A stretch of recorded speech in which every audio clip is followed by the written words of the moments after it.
Herman Thompson asked Kevin to refine a pill that would cure his old friend George Eubanks, who had a mysterious disease. Kevin reluctantly agreed and then figured that he could turn the Eubanks family into a much-needed ally if he succeeded.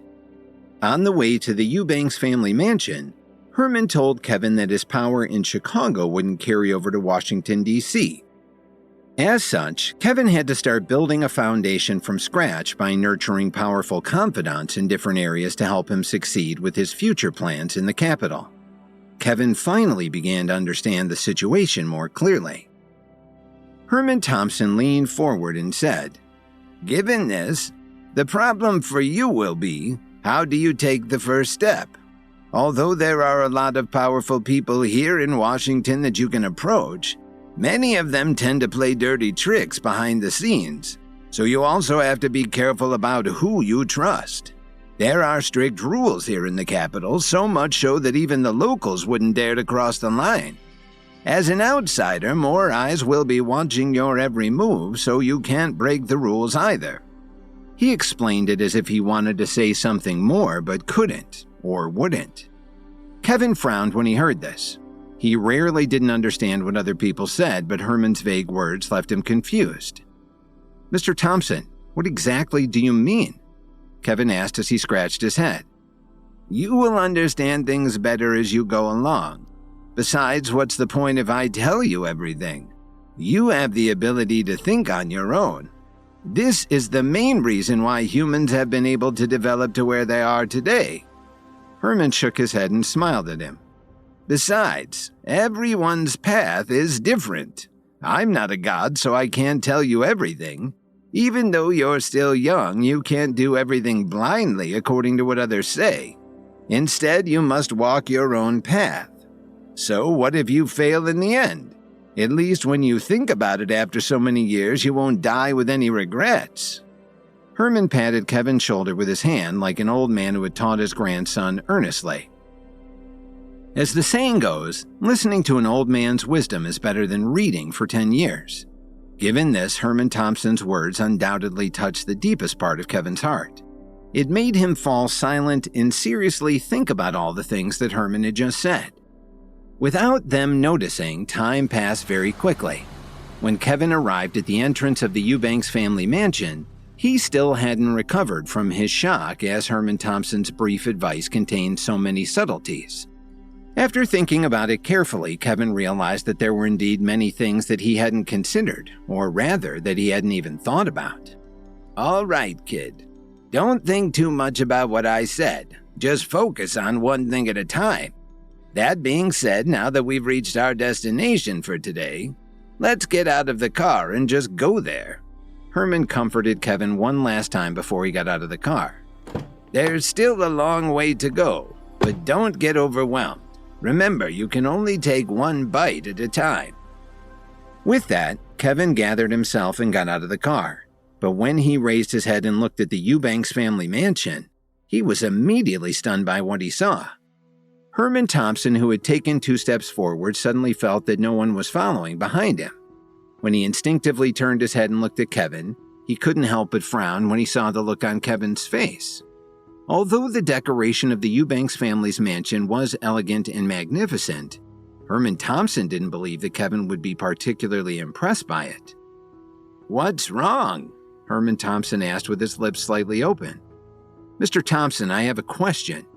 You mentioned that George Eubanks is your good friend, but based on what you recall, is there any difference between what the Eubanks family is now and what it was in the past?" Kevin didn't know how to organize his words because what he had thought was simply too unbelievable. In the eyes of ordinary people, it could even overturn their views of life. "What do you mean?" Herman's tone suddenly became serious. Deep down, Kevin already knew that his guess was correct. "I think I know what the problem is." Kevin looked around the mansion with a grave expression. "Do you mean you have a way to cure George Eubanks' mysterious illness?" Herman's face was filled with shock. He kept asking questions, but he didn't even notice that his voice had become several times louder than it was before. "I do have a rough idea, but I still need to confirm some details with the people of the Eubanks family." Kevin nodded slightly and gestured his hand toward the door. "Let's go in first. We can't keep them waiting for us." Herman looked at Kevin and nodded as he led him inside the gate of the Eubanks family's mansion. As soon as Kevin entered, he instantly recognized someone he knew. Kurt Eubanks, whose head was wrapped in gauze, was standing in the yard as if he was there to receive them. However, when Kurt looked at Kevin, intense sparks appeared in his eyes, as if he wanted to shred him into pieces and swallow him alive. It was just that he did not want to explode at Kevin and cause a scene in front of Herman Thompson.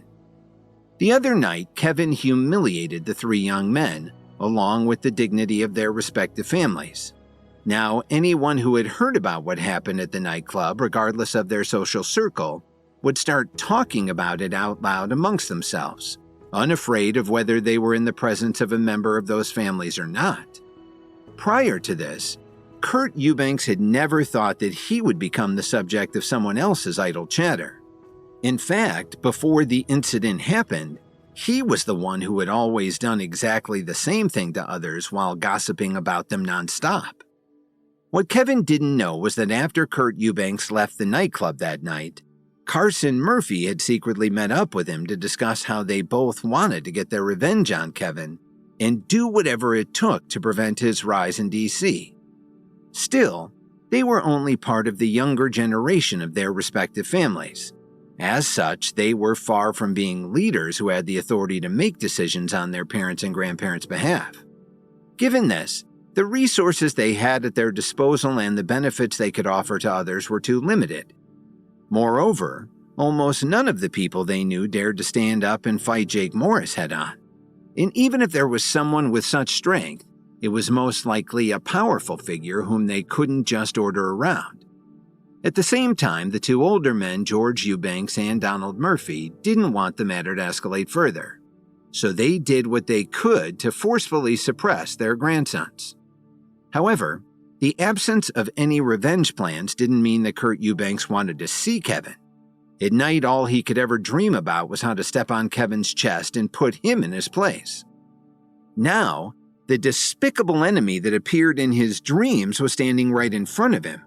As the saying goes, when adversaries see each other, their eyes turn red. Therefore, how could Kurt Eubanks still be expected to maintain his composure at the moment? After greeting Herman Thompson respectfully, Kurt Eubanks turned to look at Kevin.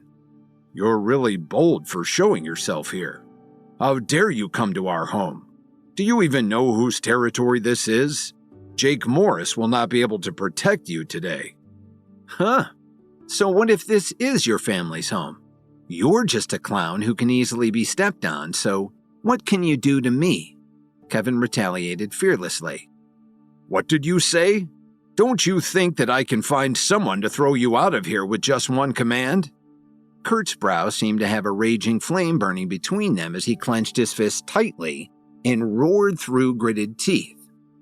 "Your threat sounds really familiar. Come to think of it, didn't you say the exact same thing the night I walked all over you?"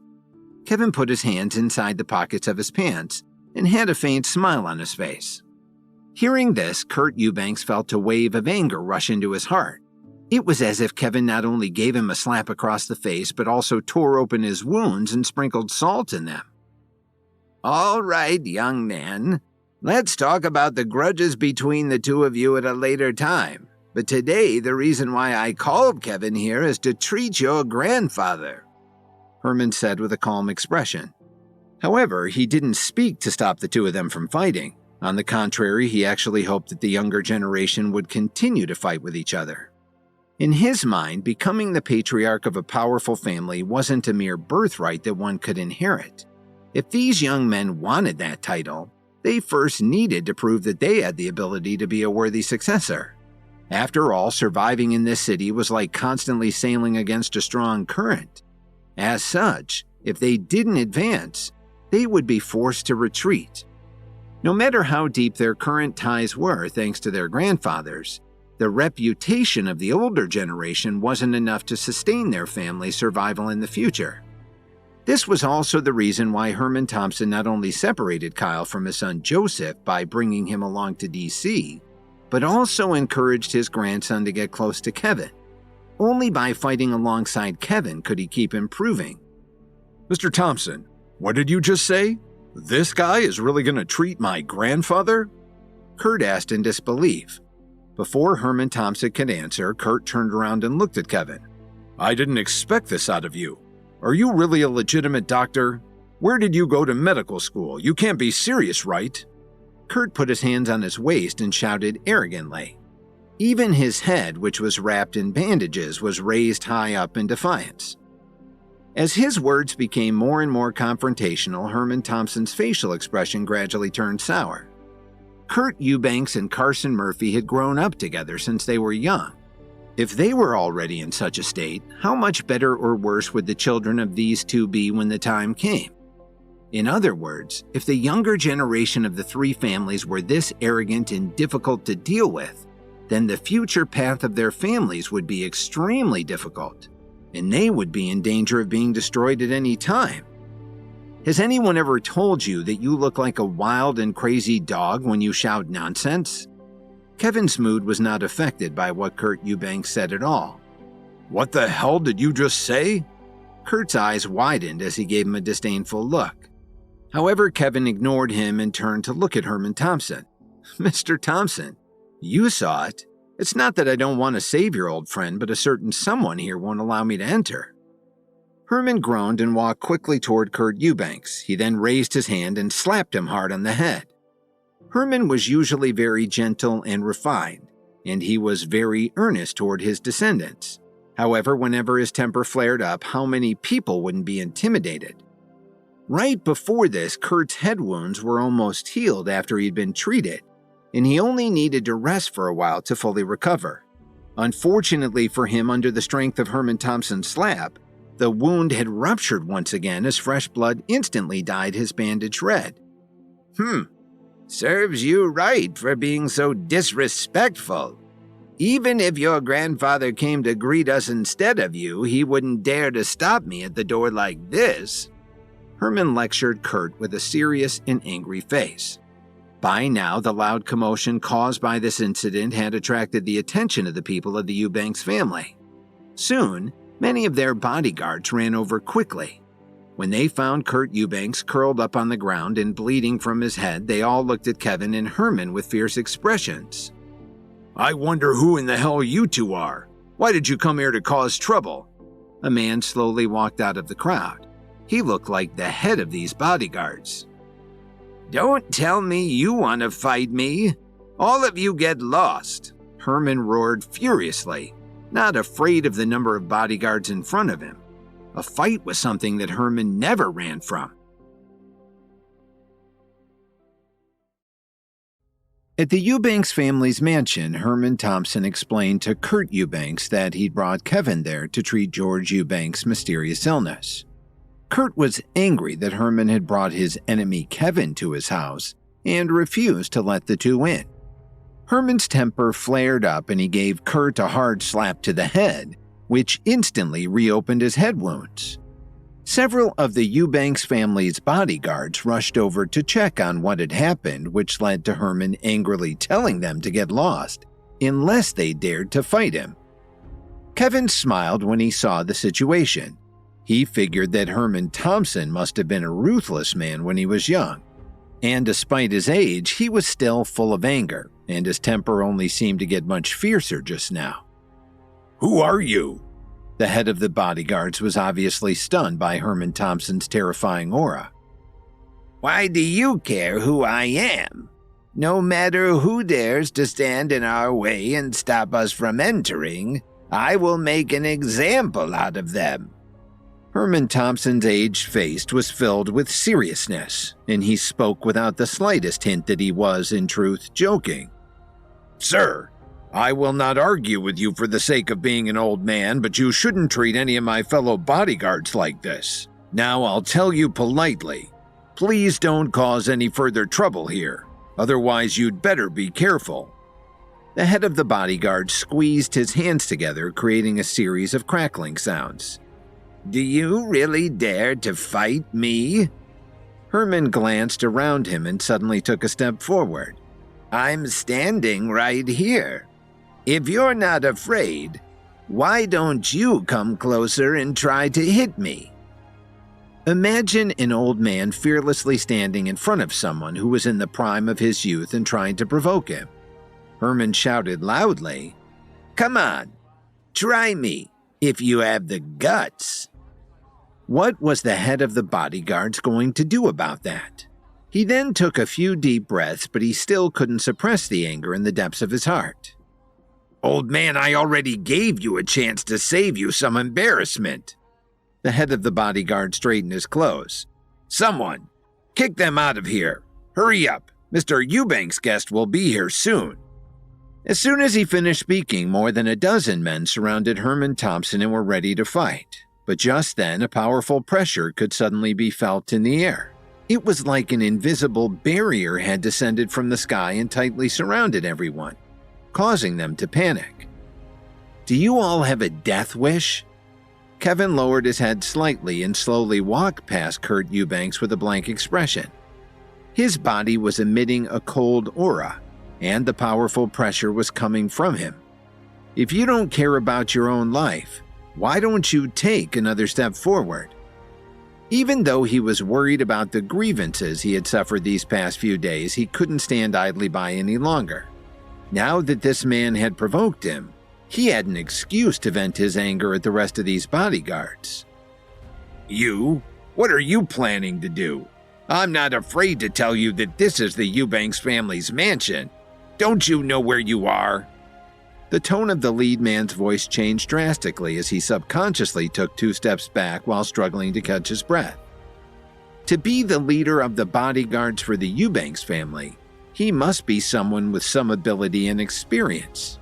As such, it was impossible for him not to have seen a lot in his life. So when he felt the hostility coming from Kevin, he instantly realized that he and his men were facing a tough and capable opponent.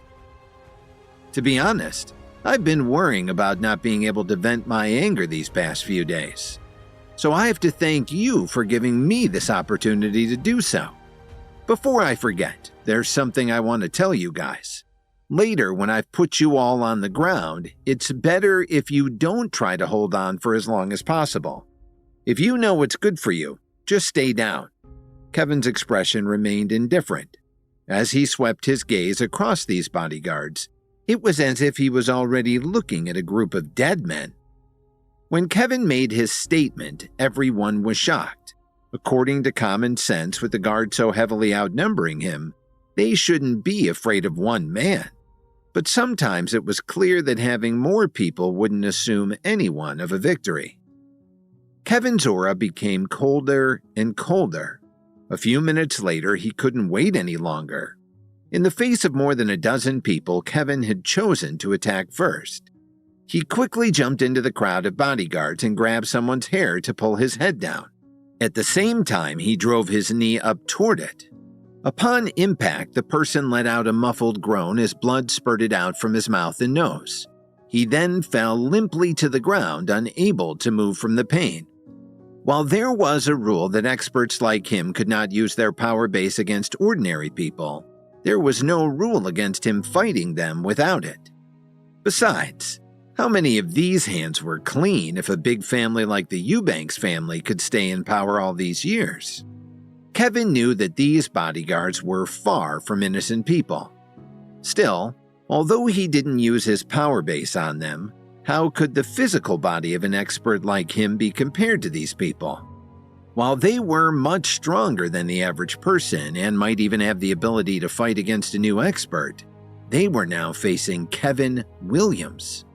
In less than 10 seconds, Kevin had knocked all of these people to the ground, and as they all lay there helplessly, the usually arrogant Eubanks family bodyguards were crying out and wincing in pain.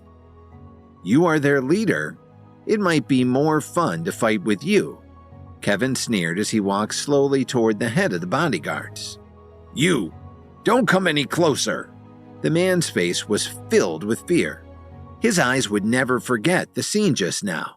It was like watching a wolf encountering a flock of sheep and destroying every single one of them. If it was any other group that Kevin had handled like that, the man might not be too surprised. However, he had carefully selected his men, Some of them were his trusted subordinates from the leader's past military days, while the others were decorated veterans from other units. Thus, he expected that facing one man wouldn't be a problem for them. Given their background, this showed how terrifying Kevin was. And so he knew that fighting Kevin would only invite death for himself and the other bodyguards. Just as Kevin was about to attack again, a man suddenly walked over. "Stop! Who are you? How dare you start a fight on my property? I don't think we have offended you in any way, sir." This man kept looking at Kevin with a serious expression. "I asked him to do it. Do you still want to attack me?" Herman Thompson slowly walked up to Kevin and stepped in front of him. This man was none other than Kurt's father, the nominal leader of the Eubanks family, Henry Eubanks. "Uncle Herman!" Henry shouted out in shock, then immediately lowered his head respectfully to Herman Thompson. At least you know how to show some respect, unlike your son." Herman's expression eased up a little. "Uncle Herman, what exactly is going on here?" Henry Eubanks looked at the situation around him and asked in confusion. "These people have eyes but have no vision. They even dare to attack an old man. Is there a problem with me teaching them a lesson?" Herman replied with a straight face. Henry Eubanks didn't know how to refute these words. Even if he borrowed Herman Thompson's courage, he couldn't dare to say anything out loud to refute him. As part of the second generation of the four great families, he knew very well how feared Herman Thompson was during his younger days in Washington. Prior to his stint in politics, he knew that he was a decorated war hero. He was known for his ruthless and tough demeanor, and when he was really angry, he knew it was best to get out of his way. "Uncle Herman, what are you saying? There's no need to tell me that you just asked someone to teach them a lesson." Henry revealed a smile that was uglier than crying. With the Eubanks family bodyguards all lying on the ground, not only could he not fight back, but he didn't even dare to say anything. Who could withstand a man like Herman Thompson? Hearing this, Herman's facial expression gradually returned to normal. He turned his head and looked at Kurt Eubanks, who was still lying on the ground. After hesitating for a moment, he continued. "Originally, there were some things related to the Eubanks family that I wanted to tell you today. But as an outsider, it might not be my place to interfere in your family affairs." "Nonsense! Uncle Herman, please don't be silly. You and my father have been friends for decades. We're practically family, so why are we still talking as if we're strangers? If there's anything that you want to raise, just feel free to say it." Henry was speaking the truth. In his heart, he viewed Herman Thompson as a father figure. When he was young, he received a lot of guidance from him, which allowed him to achieve what he had in his own life. Not many people knew today that George Eubanks was actually quite strict when it came to disciplining his children and grandchildren back in the day. But now that he was getting older and being tormented by this strange illness, he had tolerated Kurt Eubanks' bad behavior, allowing him to continue to become worse with time. In contrast, Henry Eubanks had been on the receiving end of George's harsh discipline countless times. In fact, George didn't even give Henry any advantages as an adult in the outside world. Rather, it was all because of Herman Thompson's influence that Henry Eubanks was able to rise to the top with every step he took in life. "Your son Kurt might have been spoiled too much. He has grown arrogant from living such a luxurious life. Although he won't suffer any hardships yet thanks to you, his disposition and personality have reached a point where they need to be polished, especially if he is to lead your family in the future." Herman shared earnestly, his tone full of worry. Henry was stunned by Herman's words at first, and then he realized that his son was lying on the ground. The gauze on his head was soaked through with blood. When he saw this scene, he didn't even need to think twice about what had happened. His son must have been blind to offend Herman Thompson. "Is he okay?" Henry's face darkened as he walked up to his son. Kurt Eubanks suddenly shook in pain. He then slowly looked up at Henry in fear and called out weakly, "Dad!" Did you hear what Mr. Thompson just said? Go back to the hospital and have your wound treated. After that, we'll talk about what to do with you," Henry said without hesitation. "Yes, Dad." Kurt didn't even dare to argue with him.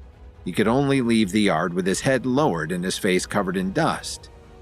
"As for the rest of you, your daily training volume will be doubled for the next 6 months." Henry reprimanded his bodyguards with a stern expression. After that, he didn't even look at the bodyguards. Behind their decorated background and experience, these people were originally men who had nowhere else to go. And it was the Eubanks family who had lifted them up and gave them an opportunity. Since the Eubanks family could raise them up with one hand, they can also push them back to the bottom with the other hand. "Uncle Herman, do you think it's appropriate for me to punish them like this?" Henry turned around and a smile appeared on his face. At that moment, Kevin finally knew what a human chameleon looked like. However, when he thought about Henry Eubanks' level of skill in this area, it seemed that his mind and facial expressions had long been blurred by the complexity of a politician with many years of service. What a master tactician! "At least you have some guts, son." Herman nodded his head in relief and approval. In his opinion, it was good to know that there were still at least some level-headed people from the 3 major families who could shoulder the responsibility of being at the helm. As long as he gave the younger generation some time to train, perhaps there would be a day when the situation could turn around for them in the future. But with Kevin's arrival in Washington, every action and reaction was more complicated and more dangerous. Would Kevin be able to rise to the top, or would he be pushed back down by new enemies like Kurt Eubanks?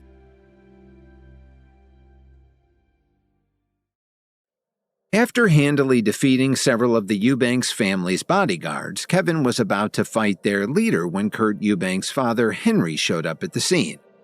Herman explained that he simply taught the bodyguards a lesson for daring to attack him. Henry didn't dare to speak up against Herman, a father figure to him, and he punished his men accordingly. Herman advised Henry that Kurt had become spoiled and arrogant. Kevin was impressed with how Henry handled the situation so deftly, and this also gained Herman's approval as a worthy head of his family. "By the way, don't go just yet. Let me tell you the reason why I came to visit today." Herman Thompson turned to Kevin and pointed to him. "I don't need to introduce this person to you. Your family has already had some conflicts with him recently. He is also the champion of the preliminary round of the Herbalist Society's herbalism competition. As such, I brought him here with me today to treat your father, George." "You're Kevin Williams?" Henry Eubanks frowned slightly. Henry knew what had happened to his son Kurt in the nightclub. When George Eubanks called Herman Thompson that night to ask for a favor and persuade Kevin to spare his grandson, he was with him. "Nice to meet you, Mr. Eubanks." Kevin greeted him with a smile. "Uncle Herman, it's not that I don't trust you, but you know about the nature of my father's illness. Although Kevin is talented in herbalism, my father—" Henry didn't say anything more, but the meaning he wanted to express was obvious. Deep down, he didn't believe that someone like Kevin could cure George Eubanks' strange disease. After all, in the past couple of years, many highly respected doctors from all over the country had been invited to treat him. But in the end, they all expressed their helplessness at finding a cure. Given that Kevin was just a kid in his 20s, how could he be compared with those doctors? "I will not hide the truth from you. The serious illness that I had once been plagued with was actually cured by none other than this young man," Herman shared faintly. "What? Uncle Herman, are you serious?" Henry asked in shock. He had heard a lot about Herman Thompson's own mysterious illness and had even helped to hire many doctors to treat him. However, just as his time was about to run out, he was forcefully pulled back from the brink by an herbalist master. However, Henry never knew the exact details or the identity of this person. "Do you still have any doubts now?" Herman smiled as he gave Kevin a gentle pat on the shoulder. "Mr. Williams, I truly apologize for what happened with my son and bodyguards earlier. I hope that you will still be able to treat my father regardless of how our family got off on the wrong foot with you. From now on, rest assured that I will treat you with nothing but gratitude." Henry sincerely lowered his head to Kevin. "Mr. Eubanks, there's no need for you to do this. The conflict between your son and me is only limited to the two of us. It has nothing to do with the entire Eubanks family. And since I am here today, it should be enough to show you that I do not hold any ill will toward your family." Kevin slightly turned to the side and waved his hand. At most, he could only accept half of Henry Eubanks' courtesy. After all, he was the one who had hurt his son. And today he injured several of his bodyguards who were only doing their jobs. Now, if he had to accept someone lowering his head to him, it would appear that he was too overbearing. Following Herman Thompson's advice to him earlier, if he wanted to make an ally out of the Eubanks family, he had to nurture his relationship with both Henry and George Eubanks carefully. At the same time, Henry Eubanks raised his eyebrows slightly when he heard this. He couldn't help but look up at Kevin in disbelief. Such a broad-minded person, let alone such a young man. Even people who were much older than him often were not able to possess this level of maturity. With that, the three of them immediately went inside the mansion and arrived at the study. George Eubanks had gone to the hospital to receive some treatment earlier in the day and was currently on his way back. "Mr. Williams, I wonder what medicinal ingredients you need to treat my father." Henry poured Herman Thompson and Kevin a cup of coffee. "I have heard about your father's situation from Mr. Thompson before coming here, and I already have some guesses in my mind about the root cause of his illness. However, there are a few things that I need to ask you first to confirm my suspicions, so you must tell me the truth. Otherwise, I can't do so much about it." Kevin responded while sipping his coffee. "Mr. Williams, just ask away. I will tell you everything that I know, I promise." Despite his strict upbringing, Henry still cared very much for his father. As a result, Henry didn't dare to be careless when it came to his father. Meanwhile, Herman didn't show any signs of interfering with Kevin's methods and had given him all the power to deal with the matter. After hesitating for a moment, Kevin opened his mouth and asked, "The Eubanks family didn't always live here, did they? Did you move here recently?" Henry Eubanks didn't answer immediately. Instead, he subconsciously glared at Herman Thompson. "Don't look at me. Apart from your old man's condition, I didn't tell him anything else." Herman raised his hands in the air as if to assure him of his innocence. "Is there a problem with that, Mr. Williams? What does our home here have to do with any of this?" Henry asked, somewhat taken aback. Up until now, Henry Eubanks still felt that Kevin was just bluffing, and that in reality, Kevin had already asked some people to find out about these things, so that he would look good in front of them. If you think these things are unimportant, then let me ask you one more question. Has the Eubanks family been going downhill in recent years? Also, if I'm not wrong, you must have gotten into some trouble recently and your life is currently in danger. Kevin looked into his eyes and spoke slowly and hesitatingly. Henry's face changed as soon as Kevin mentioned that.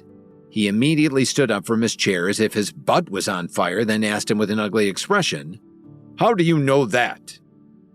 "Based on your reaction, everything that I said is true." Kevin's heart was like a mirror. However, he didn't bother to explain the specifics of the matter yet. Herman Thompson slowly put down the cup of coffee in his hand and looked at Kevin with a serious expression. He couldn't figure out how Kevin knew so much about the Eubanks family. However, the person who was the most shocked was Henry Eubanks. Kevin had just accurately described the current situation of the Eubanks family, which George Eubanks had strictly ordered not to be leaked. In other words, even if he wanted to inquire about it, he wouldn't have been able to find that information anywhere or from anyone. Since the problem has been verified, I hope that all of you will be mentally prepared because what I am going to say next might shatter your entire worldview. Kevin said slowly, word by word. George Eubanks' condition is similar to Mr. Thompson's previous condition. However, in Mr. Eubanks's case, he has suffered from a much deeper case, a slow burn effect with massive consequences.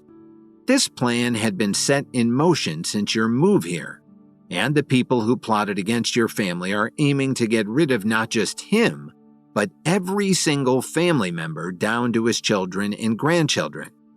Kevin continued, "If it wasn't for Mr. Eubanks still being alive, the fate of your family would have already been decided, and I'm afraid that all of you would have been removed from Washington, D.C. a long time ago.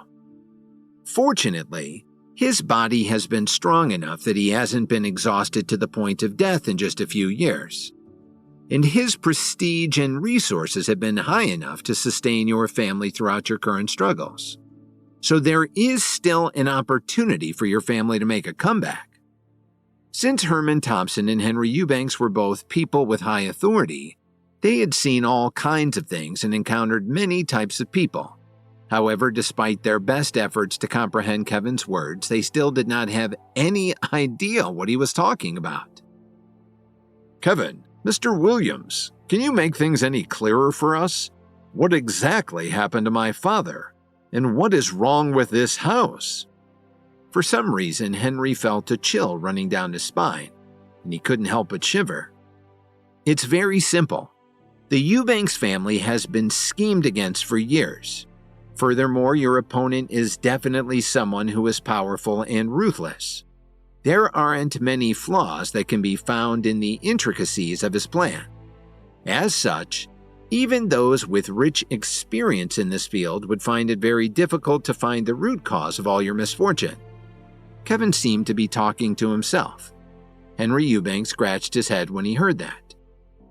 "Mr. Eubanks, this place that you live in seems to be surrounded by a powerful aura." Kevin didn't think that Henry would believe that what he said was a lie. On the contrary, he felt that this was a very reasonable explanation. "Are you saying that this place is dangerous?" Herman asked with an ugly expression on his face.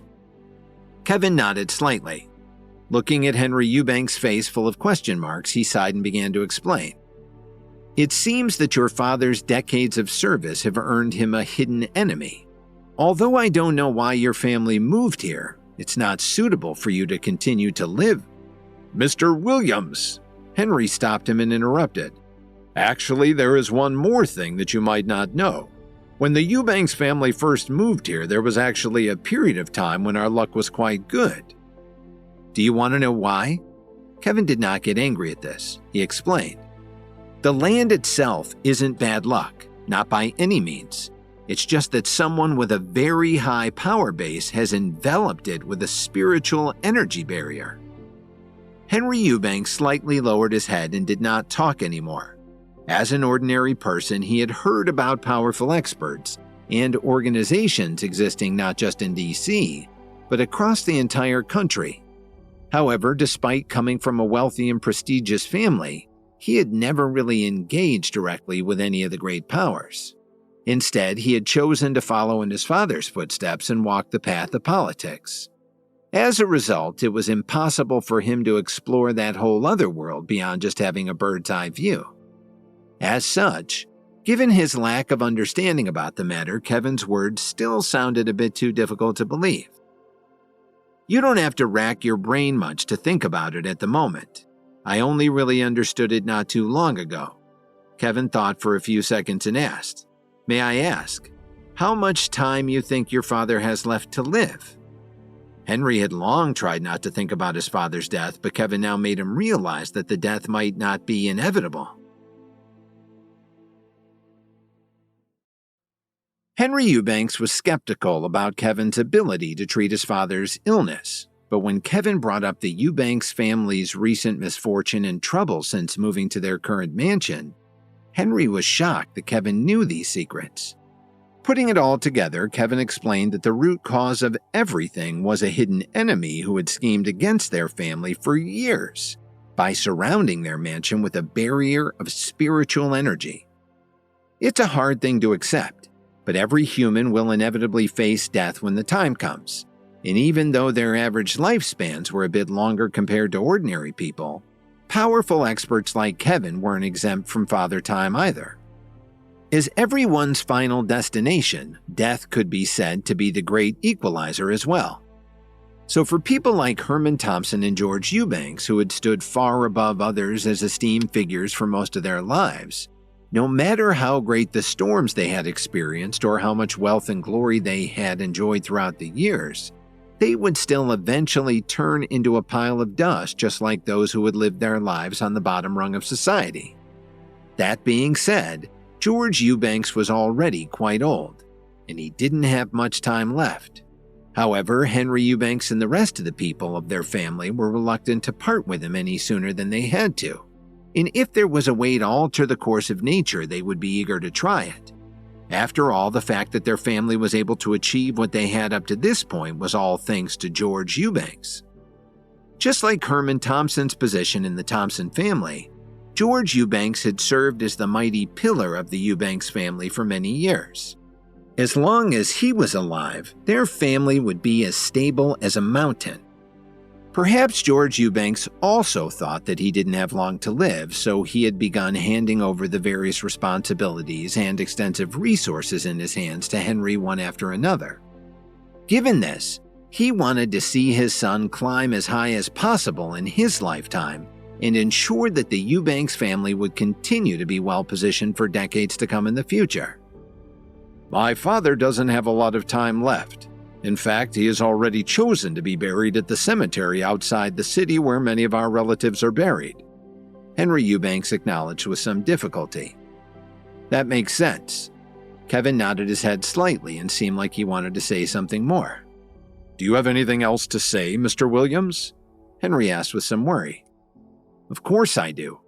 As I've said, your family has been schemed against for years by a hidden enemy. And if my guess is correct, the reason why Mr. Eubanks is the only one in the entire family who appears to have fallen ill is that the spiritual energy seems to be concentrated inside his room more than anywhere else, Kevin explained. Hearing this, Henry Eubanks finally understood. Although it was hard for an ordinary person to believe, he felt that Kevin's logic made some sense. The question was, how would he be able to cure his father given this situation?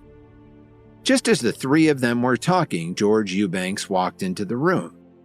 Looking at the old man in front of him, Kevin unconsciously raised his eyebrows in surprise.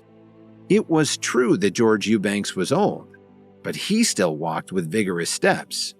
Furthermore, his entire body was filled with an intimidating aura. As such, anyone with discerning eyes could tell that he was someone of importance. As he approached the others, George Eubanks seemed to be in high spirits, and he didn't even seem to be suffering from any illness or pain. Seeing this, Kevin then tilted his head and took a glance at Herman Thompson. Deep down, he believed that these two old men were really not such ordinary people after all. Herman, is this the special kid that you were talking about? George Eubanks' eyes only paused on Kevin for a moment as he asked his old friend. That's right. So you really have to thank me this time. Otherwise, you might become the first one to leave this earth among us. Herman Thompson had a proud smile on his face. Henry Eubanks came to his father's side and helped him sit down in a chair. He then told him what Kevin had said earlier. Kid, where did you learn about all this? Based on what my son told me, you sound like you're a master at this kind of thing. George looked at Kevin in surprise. Oh, I wouldn't consider myself a master. I just happen to have read a little bit about it in an old book. Kevin didn't know how to boast about his proficiency without sounding too arrogant. Sometimes it's not so much of a good thing for young people to be too modest. Being overly humble will make others think that you are incapable, which can cause unnecessary conflicts. George responded with something that seemed to have another connotation underneath the surface of his words. Everyone present was smart, so they naturally understood what he meant. All right, Mr. Eubanks, I have learned my lesson, Kevin nodded sincerely. Since it was my good friend Herman who recommended you, I won't doubt your abilities. Given this, you can do whatever you want. That being said, I only have one request. Don't make my condition even worse. Although my old life may seem worthless, I still need to live for a few more years to take care of my family." George spoke very plainly, as if he didn't put much thought into life and death. Kevin didn't say anything. He just smiled slightly at him. In his heart, he couldn't help but think highly of George Eubanks. "All right, kid, you heard what he said. Now that the matter has been settled, you can do whatever you want to develop a cure with Henry. As for me, I'd like to catch up with this old man for a bit." Herman suddenly interrupted. Meanwhile, at the hospital, Raymond Kessler and his son David were inside a room looking at Mario Kessler, who was wrapped nearly from head to toe in bandages. Their faces were ashen. On that fateful night when Mario Kessler fell from the window of the nightclub, his life was saved by a car that was parked on the street below. While the roof of the car was severely dented due to the forceful impact of Mario Kessler's fall, it was enough to save Mario from a bloody and painful death. However, after being sent to the hospital, a team of doctors had to perform surgery on him for several hours before they could save his life. Even so, Mario Kessler had still suffered more than a dozen fractures all over his body, and there was a massive amount of bleeding in his skull. Because of this, while the doctors had managed to keep him alive, they couldn't assure his family that Mario would wake up from his coma or survive his injuries and the surgery. This news made Raymond Kessler want to punch a wall in anger. He then closed his eyes and said a quick prayer. Given that David Kessler and his wife were already too old to have another child, Mario was currently Raymond's only grandson. "Have you found out the whereabouts of the man who did this to Mario?" Raymond Kessler's aged eyes were full of resentment. He had not left the hospital for the past few days. The entire time he had been observing his grandson's condition, waiting for him to wake up. With the future of the Kessler family riding on Mario's fate, it was understandable how upsetting the situation was for him. My men have reported that Kevin Williams won the preliminary round of the Herbalist Society's competition. After that, he then went to the Eubanks family's mansion with Herman Thompson 2 hours ago. David Kessler answered respectfully. "What's the relationship between George Eubanks and Kevin Williams?" Raymond narrowed his eyes and frowned. He kept wondering about their possible connection. "Do you want me to find a few people?" David didn't finish his sentence. He then rubbed his neck with his hand as he waited for his father's instructions. Raymond Kessler took a deep breath. He leaned back in the chair and rubbed his forehead. No one knew what he was thinking. After a long time, Raymond Kessler slowly opened his eyes and spoke with a serious expression. "Do it cleanly, and don't leave any room for error. No matter what happens, make sure that nobody will ever be able to trace this back to the Kessler family." Understood. Anyway, we already have the perfect alibi because we have been staying in the hospital with Mario since the incident. As for the rest of the Kessler family, everyone else should be going about what they've usually done. A sinister and cruel smile appeared on David Kessler's face. Back in the study of the Eubanks family's mansion, George Eubanks and Herman Thompson were looking at each other intently. At the same time, 2 cups of coffee and a pack of cigarettes were placed neatly on the coffee table between them. This was part of the routine that the two of them shared whenever they met up for a chat. No matter how difficult the situation was, the 2 old men would slowly smoke and drink coffee as they pondered over things. "What do you think about what Kevin said? Do you really trust him?" George Eubanks lit a cigarette and took 2 deep puffs. He then reached out and handed it to the old man next to him. "Of course I do." Herman Thompson put down the cup of coffee in his hand and accepted the cigarette. He then slowly took a puff himself. Although both of them were very wealthy, the cigarettes they smoked were very cheap. George Eubanks looked up and took a deep breath. "Why do you say that? I've known you for such a long time. You never used to be a big believer in spiritual energy and whatnot." "Times have changed, George. You've seen what those organizations from the great powers can do. Besides, there are some things that you wouldn't believe until you've experienced a glimpse of it yourself." There is very reliable science behind it, after all. When Kevin refined those pills to treat my illness, he discovered that I had previously suffered some unintended side effects from an experimental life prolongation pill that the Herbalist Society were developing. Later on, I was able to confirm what he suspected with the president of their Midwest branch. Herman Thompson flicked the ashes from the cigarette in his hand. In my case, it was my own fault for being irresponsible. But if Kevin is correct again this time around, there surely seems to be some evil people who did this to you secretly. George Eubanks' face turned gloomy when he heard that. Herman Thompson might have said it casually, but his ominous words all but confirmed a huge crisis loomed over the Eubanks family's future. It seems like someone doesn't want me to have a peaceful ending. George took a sip of the coffee in his cup.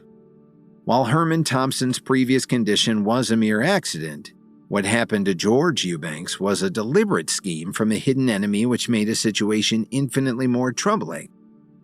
There are many people in Washington, D.C. who have such means. Herman was deep in thought. Half of the cigarette in his hand had already been burned, but he still didn't have any intention of taking another puff. From then until now, these once high-spirited young men had become old figures who were about to die. But along the way, the two of them didn't have the smoothest of journeys, and there were certainly many people who held grudges against them. Therefore, it was no different from finding a needle in a haystack if George Eubanks wanted to find out who was secretly plotting against him among the many enemies that he had accumulated over the years. These past few years, several nefarious people in this city have popped up like mushrooms after a rainstorm. Even if we were to narrow down the possible culprits by process of elimination, it will be hard to find out who will benefit the most from getting rid of me. George's face looked as if it was almost dripping with water as he worried about his situation. What's that old man Raymond Kessler doing recently? Herman thought for a while and suddenly asked. What do you mean? George's expression suddenly became serious and his eyes shrank to the size of a needle tip upon hearing Raymond Kessler's name. At the same time, Kevin never liked to be sloppy when doing things. After understanding that there was a conversation between Herman Thompson and George Eubanks that they did not want others to know about, he immediately left the Eubanks family's mansion with Henry Eubanks and a few of his subordinates. The place they were going to was also very clear. The most important thing right now was to take a look at the ancestral gravesite of the Eubanks family. If someone really wanted to get rid of George Eubanks, then exploring the place where his ancestors were buried could have some sort of clue that could help them solve this problem. Though George Eubanks wasn't yet on his deathbed, Kevin knew he had to work fast in order to save his life. George Eubanks asked Herman Thompson why he trusted Kevin so much. That Kevin had cured Herman led to his belief that times had changed and that anything was possible given the presence of the great powers. George gave Herman's words consideration while acknowledging that he had attracted many enemies in Washington, D.C. throughout the years. George's eyes narrowed when Herman suddenly brought up Raymond Kessler. Meanwhile, in hopes of finding some sort of clue that could help them, Kevin was on his way to the Eubanks family's ancestral gravesite along with Henry Eubanks. After the group left the Eubanks family's mansion, they headed west for about an hour and a half. They then arrived at a place surrounded at the foot of a mountain range. Needless to say, there were very few people there. Has your family lived in the D.C. area for a long time? Kevin asked, interrupting the silence. Yes, in fact, our family has been living in Washington, D.C. for generations. Henry Eubanks straightened his waist proudly and spoke with confidence. Kevin didn't ask any more questions. He just quietly followed behind Henry Eubanks as they headed toward the distant mountains. Along the way, Kevin suddenly remembered the words of a famous person. If the mountains do not come toward me, then I will walk toward the mountains. But soon enough, Kevin saw a mountain peak not far away. His expression suddenly changed from shock to seriousness. Much of the land around this mountain range is where our ancestral grave is located. Henry explained as he proudly gestured in front of them. "I hate to break it to you, but I think in another half an hour, you won't be so proud of that fact anymore," Kevin said while scratching his head. "Mr. Williams, why would you say that?" Henry asked in confusion. "You'll see later." Kevin did not explain any further. Instead, he put one hand behind his back and continued to walk forward. Seeing his expression change instantly, Henry Eubanks couldn't help but admire him. Deep down, he thought that although Kevin was still young, he deserved praise for having many qualities of a great leader. Because of this, Henry believed that Kevin's future achievements would be limitless, whether he chose to remain in Washington, D.C. or not. Given that the older generation would eventually have to withdraw from their stage of history, there was always a need for young heroes to step up and take their place in the world. As such, Henry Eubanks had already started to think about whether he should try to convince his father to give Kevin some resources to help him in his journey. This way he could at least ensure that their relationship would not drift apart as time passed. And as Kevin surely would go on to have a great future, the Eubanks family would be able to benefit from his success. At the same time, even if Kevin's rise and success would end up being more short-lived than expected, the Eubanks family wouldn't be affected much. After all, there was no such thing as betting on someone with infinite reward and no risk. In either case, Kevin might never know what Henry Eubanks was thinking. At this moment, there was only astonishment in his heart. Looking at the mountain peak not far away, Kevin finally understood why the Eubanks family was still able to stand proudly in Washington, D.C., despite being schemed against by others for so many years. Kevin was sure that if nothing unexpected happened, Henry Eubanks' ancestors would have received the guidance of a powerful expert. The shape of the particular mountain that had been chosen for the family's ancestral gravesite was like a fierce eagle that had spread its wings wide open. Furthermore, the mountain seemed to be rich in spiritual energy, and since this place wasn't too far from Washington, D.C., it could be used to nurture outstanding talents near the capital. Soon, they arrived at the foot of the mountain. Suddenly, a gentle breeze blew over them, which made Kevin furrow his brows.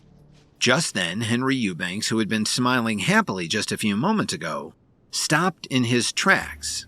His face instantly turned pale. A second later, Henry Eubanks fell to the ground without any struggle. His body then began to twitch violently as large amounts of foam came out of his mouth. The Eubanks family's bodyguards reacted quickly and immediately wanted to help Henry up from the ground. "Don't touch him!" Kevin shouted urgently to stop them. "If you don't want anything to happen to him, you'd better listen to me." At this moment, all the people of the Eubanks family stopped what they were doing. Although they wanted to save Henry Eubanks, they couldn't figure out what was going on and whether to listen to Kevin or not. With no time to spare, Kevin kept recalling everything that he had read in the secret book in his mind. In fact, he had already guessed from the beginning that going to the ancestral gravesite would present some danger. After all, the spiritual energy surrounding this place could either be protective or harmful. However, he never thought that Henry Eubanks would have such a serious reaction even before he went up the mountain. In that case, there could only be one conclusion. Something or someone had severely disturbed the peace of the Eubanks family's ancestral gravesite. With each passing second, Henry Eubanks' face became paler and paler. His face was covered with sweat and his body kept twitching as if he had been electrocuted. Finally, Kevin thought of a way to solve the problem. He figured that there must be a way to relieve his condition within 100 steps. As Kevin looked around, he eventually found a black flower. Without thinking, Kevin pulled it from the ground and crushed it into pieces. He then smeared the pieces of the flower on Henry Eubanks' temples.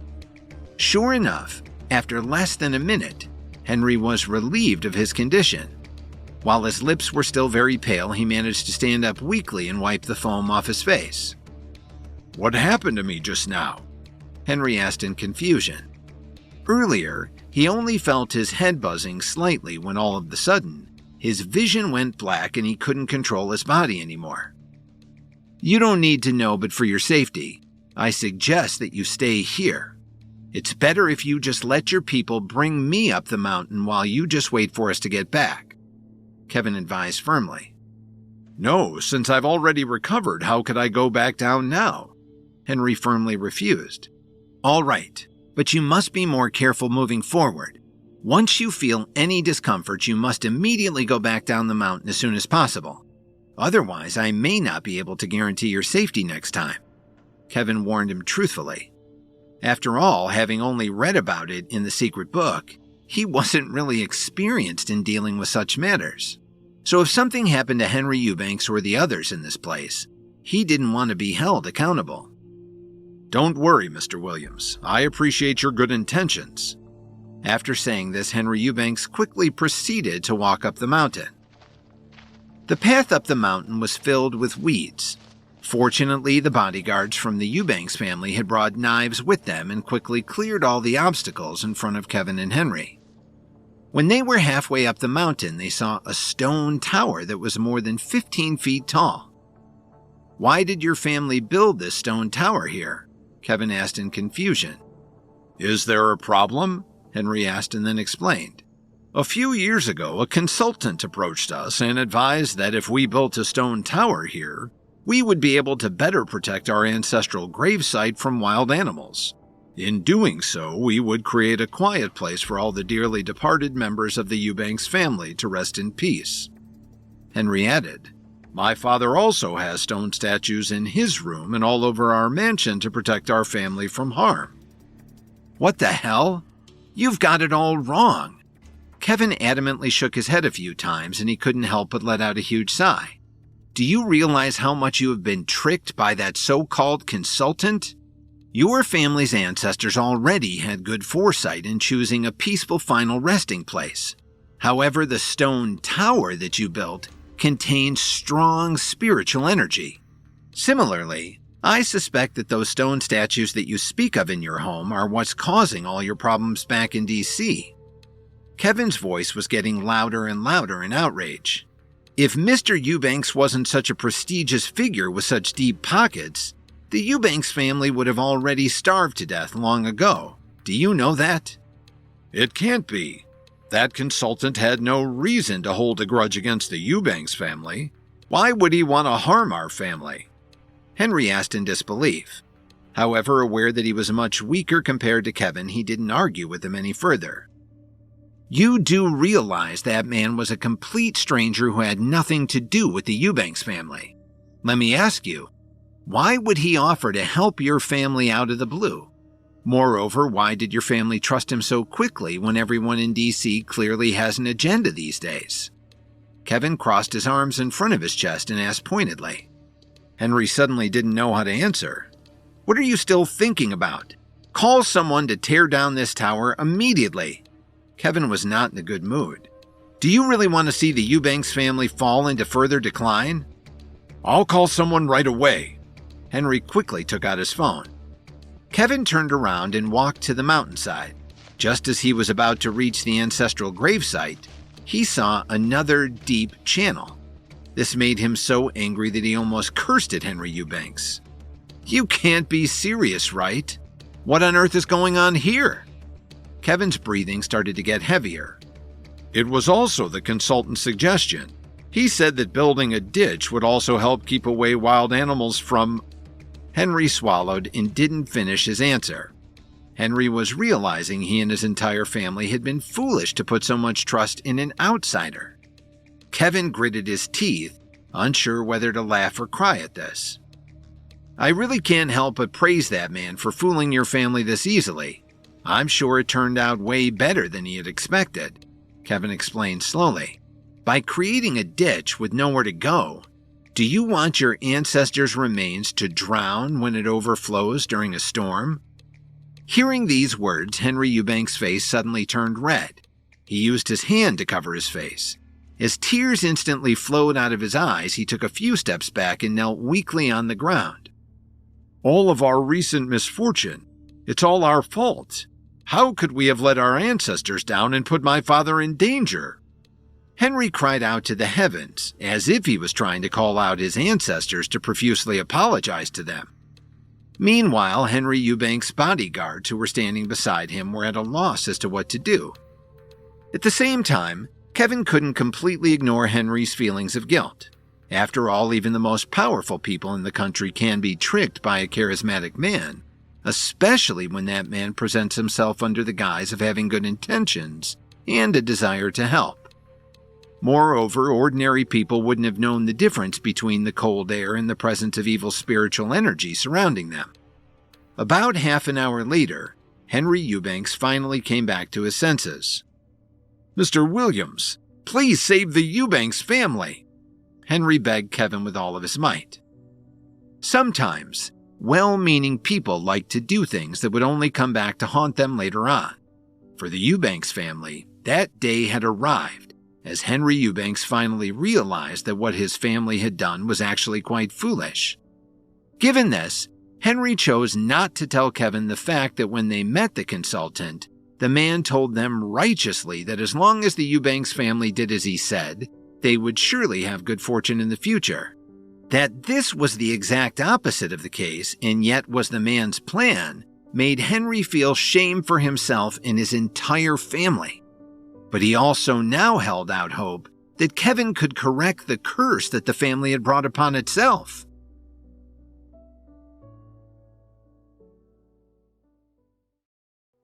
At the Eubanks family's ancestral gravesite, Kevin noticed a stone tower that contained a strong spiritual energy.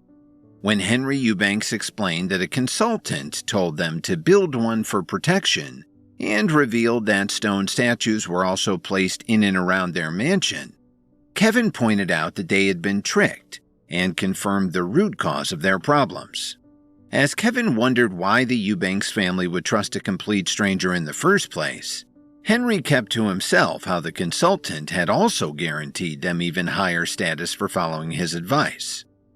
No matter how foolish it sounded, the allure of being able to make a name for themselves as one of the most powerful families in the country was enough to convince them to take the consultant up on the offer to help them. No one with lofty aspirations would ever think that their current status was enough. As time passed, they could only keep looking up. And only by standing at the top of this world could they finally look down on everyone else below them. It was just that the Eubanks family would never have thought that all of this was just a trap set by a hidden enemy. They were simply victims of their own blind ambition. Kevin shook his head slightly. Although he didn't know exactly what happened in the past, he knew very well that the Eubanks family had gotten themselves into big trouble because of it. Whoever planned this scheme surely wanted to get rid of the entire Eubanks family, including all of the children and grandchildren. And by making use of spiritual energy, not only prove that they had a deep grudge against the Eubanks family, but they also possessed a very powerful force behind them.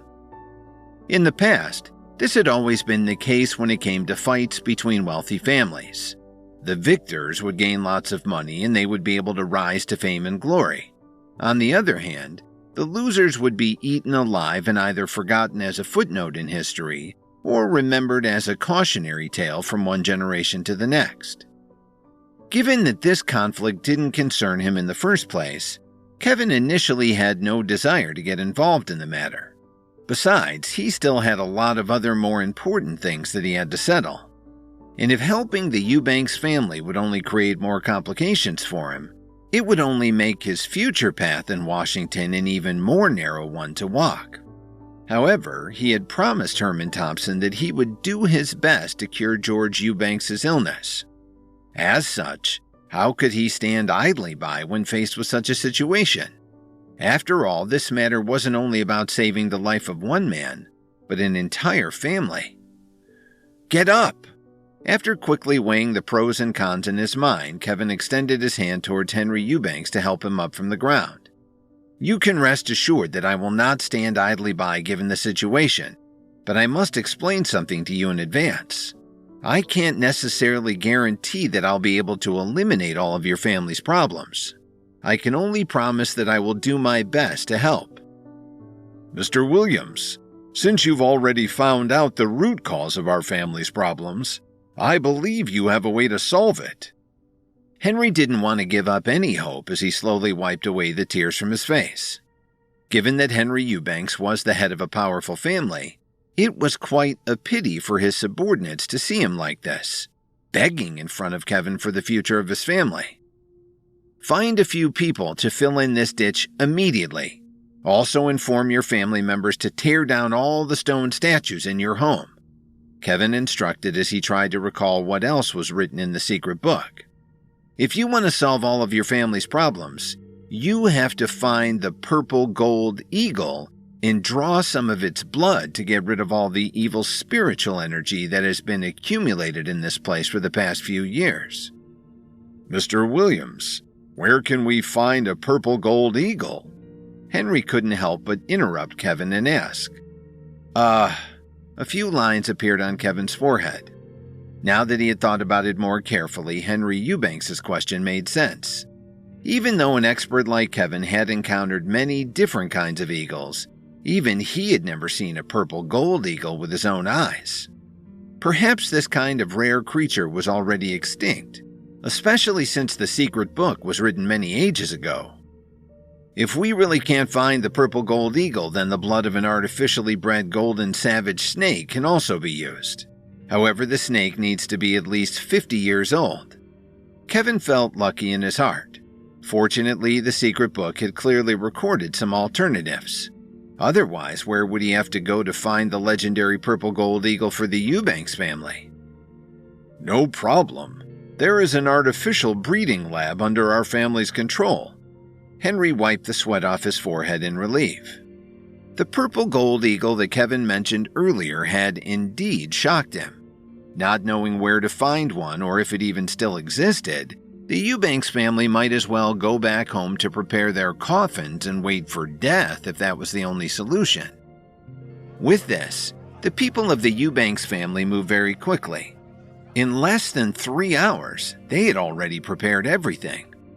While they were tearing down the stone tower and filling in the ditch, even George Eubanks came by as soon as he found out about what had happened. Similar to his son Henry, he cried and knelt down in front of his ancestors' graves to apologize for his family's mistake, before finally regaining his senses. When everyone was ready, Kevin followed the instructions from the secret book, lining the ancestral grave with the golden savage snake's blood to cancel out the spiritual energy that had surrounded the area for years. Immediately following that, visible ripples appeared in the air around them, which seemed to be a sign that it had worked. After that, they all headed back to the Eubanks family's mansion, where Kevin repeated the process. As soon as he finished, everyone apart from Kevin and Herman Thompson suddenly felt like a huge weight had been lifted off their shoulders. But out of all of the family members, the one who felt the most relief was George Eubanks.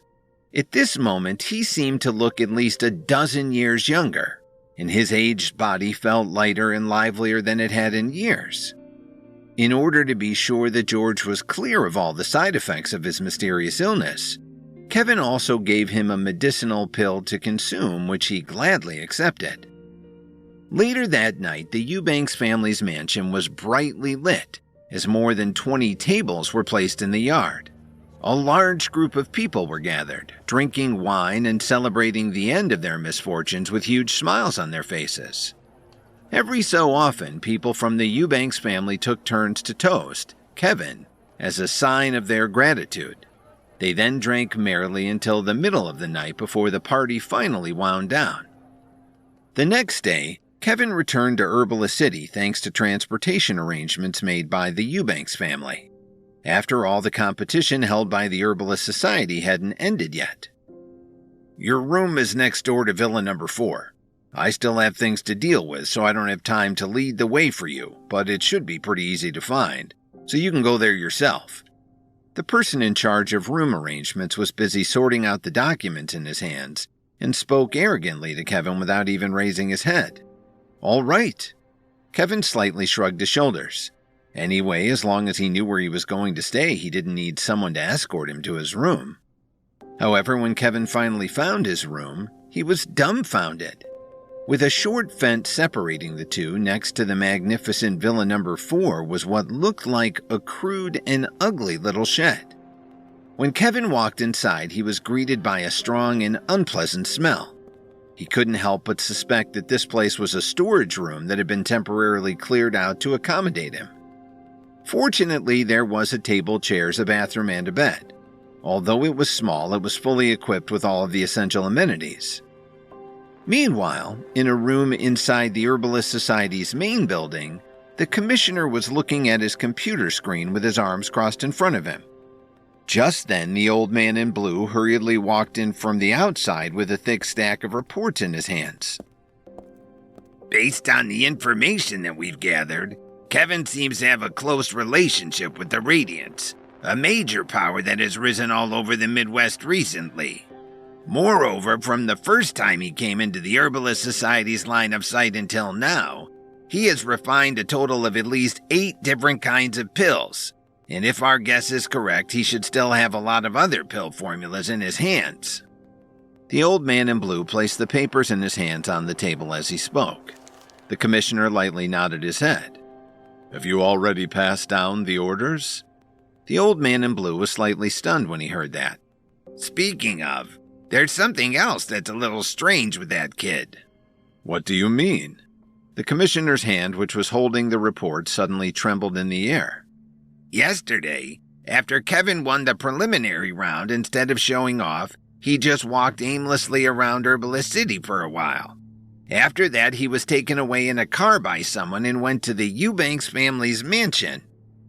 The old man in blue wanted to say more but stopped himself. What's so strange about that? Isn't George Eubanks sick with some strange illness? Back when he was in St. Louis, Kevin had refined some high-grade medicinal pills to save Herman Thompson. Since then, Kevin has gained the support of the Thompson family. The commissioner explained slowly. I already know everything that you have said, but that's not the strange thing that I was talking about. Shortly after visiting the Eubanks family's mansion, Kevin then went to their ancestral gravesite in the mountains, where George Eubanks had brought his entire family to pay their respects. The old man in blue scratched his head and revealed. What? The commissioner frowned. Kevin wasn't related to the Eubanks family. Why would he go to their ancestral gravesite along with them? Could it be that he was Henry Eubanks' illegitimate son? He had never heard of Henry Eubanks being much of a playboy in D.C. At the same time, it's not like he traveled off into the Midwest. The commissioner didn't know what to make of this for a moment. He didn't have enough information to put 2 and 2 together. What should we do next? The old man in blue asked, not knowing what to do. What are you panicking about? As long as Kevin is still in Herbalist City and within our control, there will always be a chance for us to strike. The commissioner's face quickly became gloomy. How is Kevin now? I heard from my subordinates that they have arranged for him to stay in a dingy converted storage room, but Kevin did not have any reaction.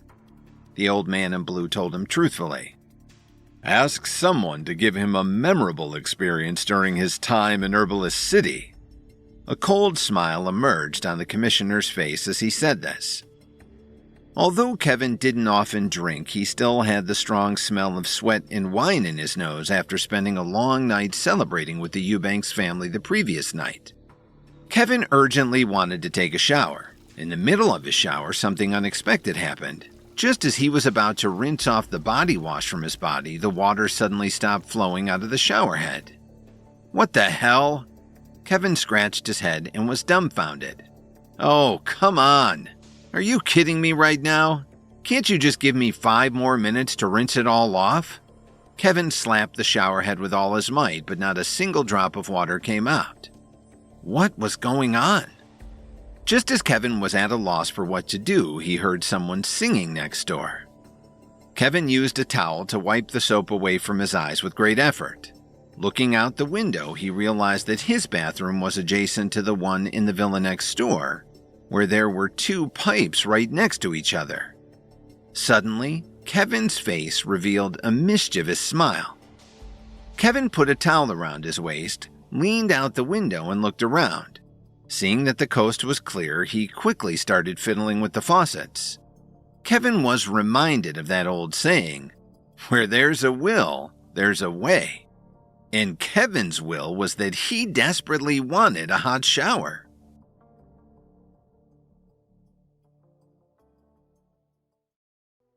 With the Eubanks family's problem solved, Kevin returned to Herbalist City only to find out that he had been assigned to stay in a converted storage room. After deciding to take a shower, the water suddenly stopped before he could finish rinsing off. Luckily, he heard someone singing and taking a shower next door at the same time.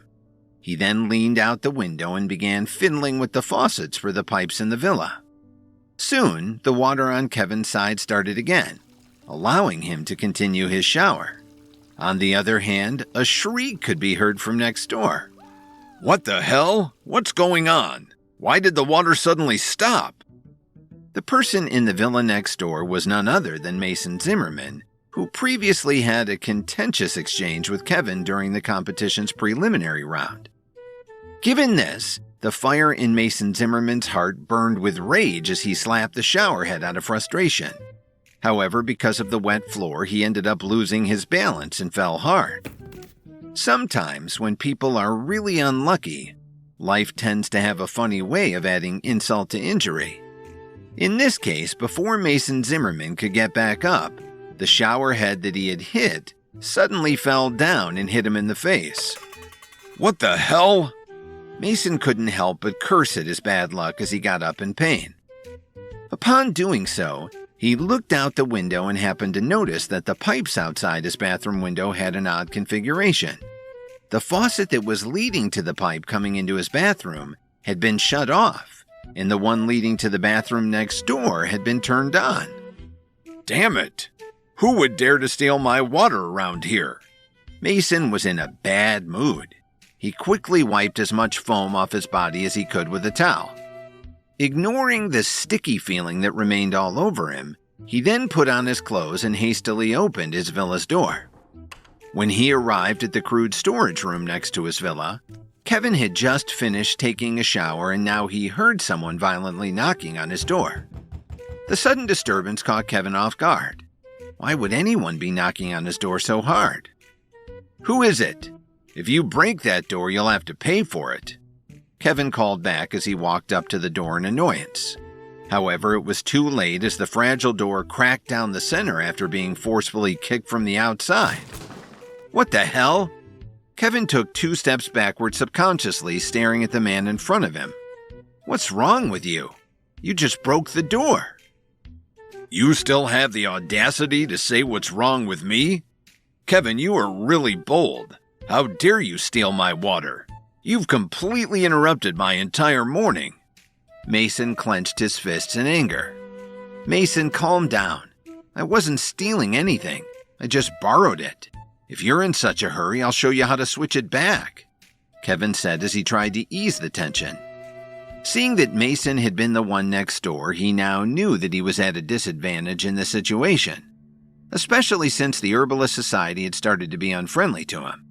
And if he were to pick a fight with Mason Zimmerman now, he might face an even more dangerous situation later on once word got out about it.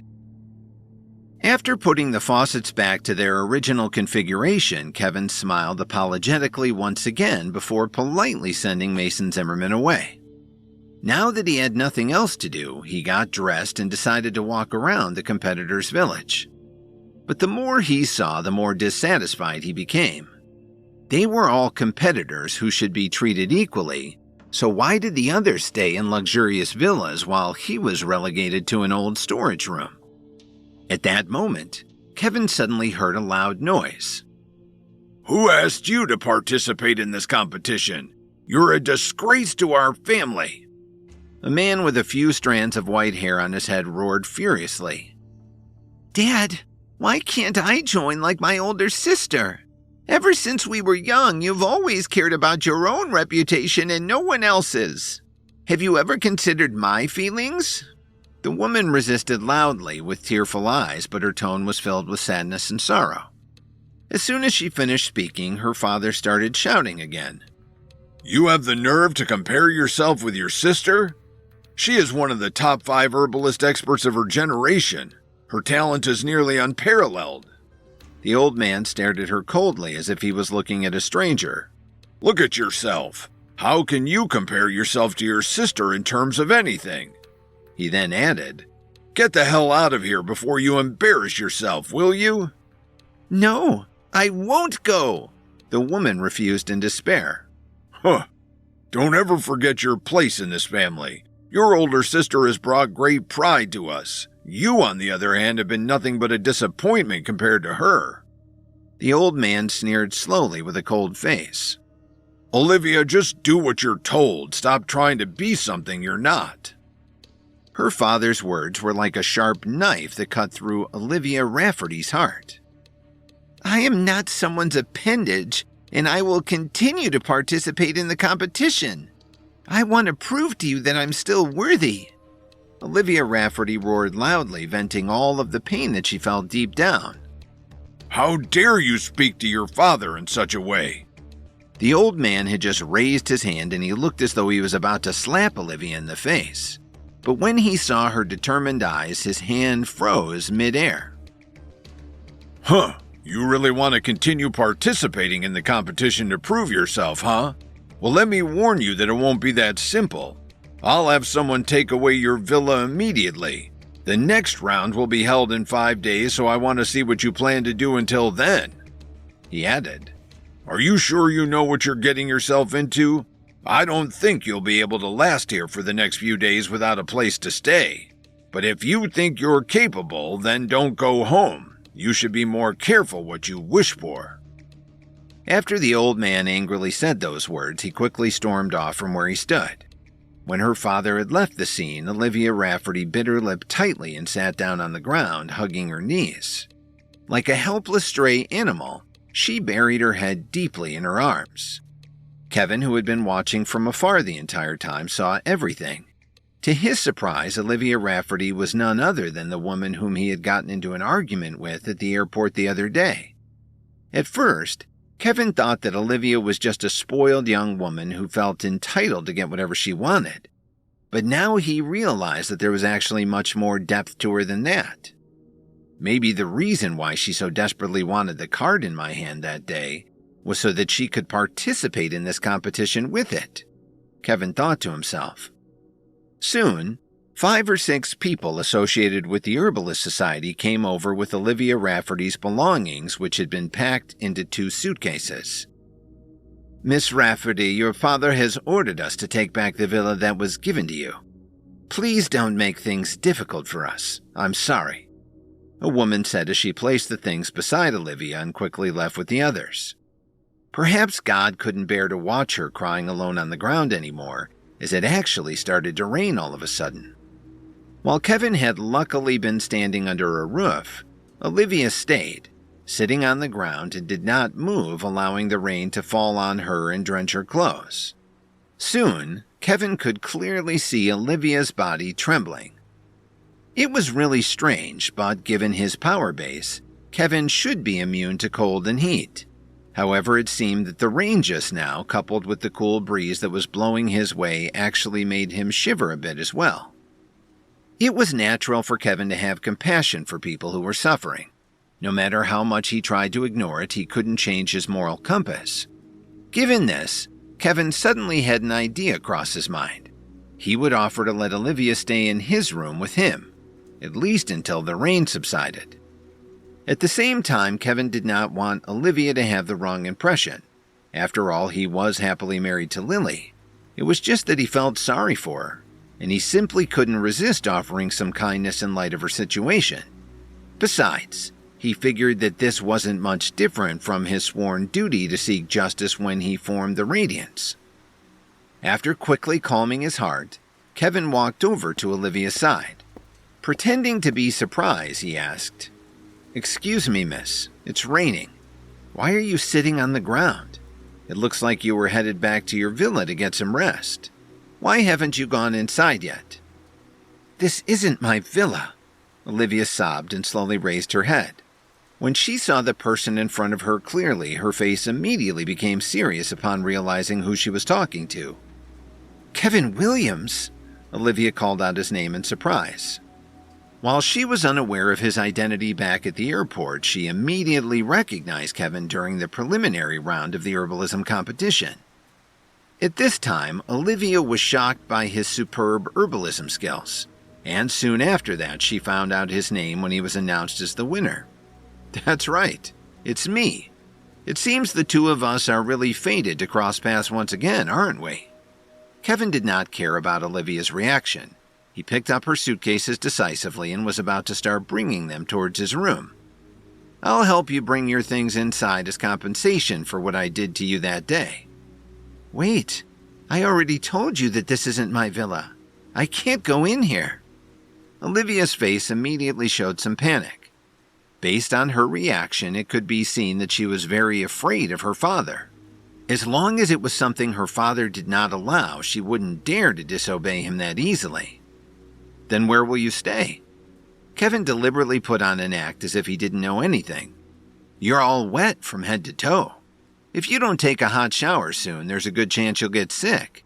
And either way, it will certainly affect your performance during the next round of the competition. But I don't know where I can stay. Olivia was like a deflated balloon as she slowly lowered her head and helplessly grabbed the corner of her clothes. Then why don't you come and stay at my place? Kevin carefully suggested. After that, Olivia would think too much about his offer. He continued. Olivia, I hope you don't misunderstand my intention. I'm just afraid that it isn't safe for a woman like you to stay out in the open. If you agree, I can let you sleep in the bed. I'll sleep on the floor. Hearing this, Olivia couldn't help but give him a hug. Thank you, Olivia uttered very softly.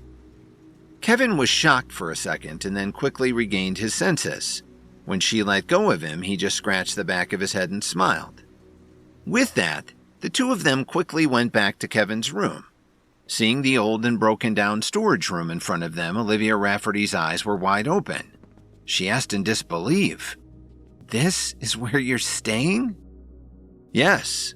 Although it is simple and crude, fortunately there are some amenities that can be used normally. However, if this place isn't up to your standards, it's totally fine if you choose not to stay here.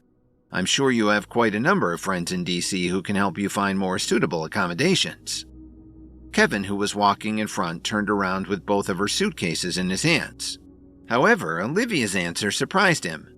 I'm not leaving, she said firmly. After that, she quickly moved her belongings into the room. Still, the unpleasant smell that greeted her when she entered made her subconsciously frown.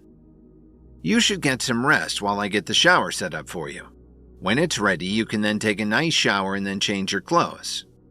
Despite knowing that he would likely encounter some trouble with Mason Zimmerman again, Kevin leaned outside the window to tinker with the water pipes again so that Olivia could take a shower. A few minutes later, the sound of running water came from the bathroom. After telling Olivia that she could take a shower, Kevin looked around the room before finding a chair, which he pulled out and sat down near the door. Not knowing what he was thinking about, she simply nodded and let him be with a slight smile of gratitude on her face. Olivia thought for certain that this kind man didn't know that he was saving her from sleeping on the streets.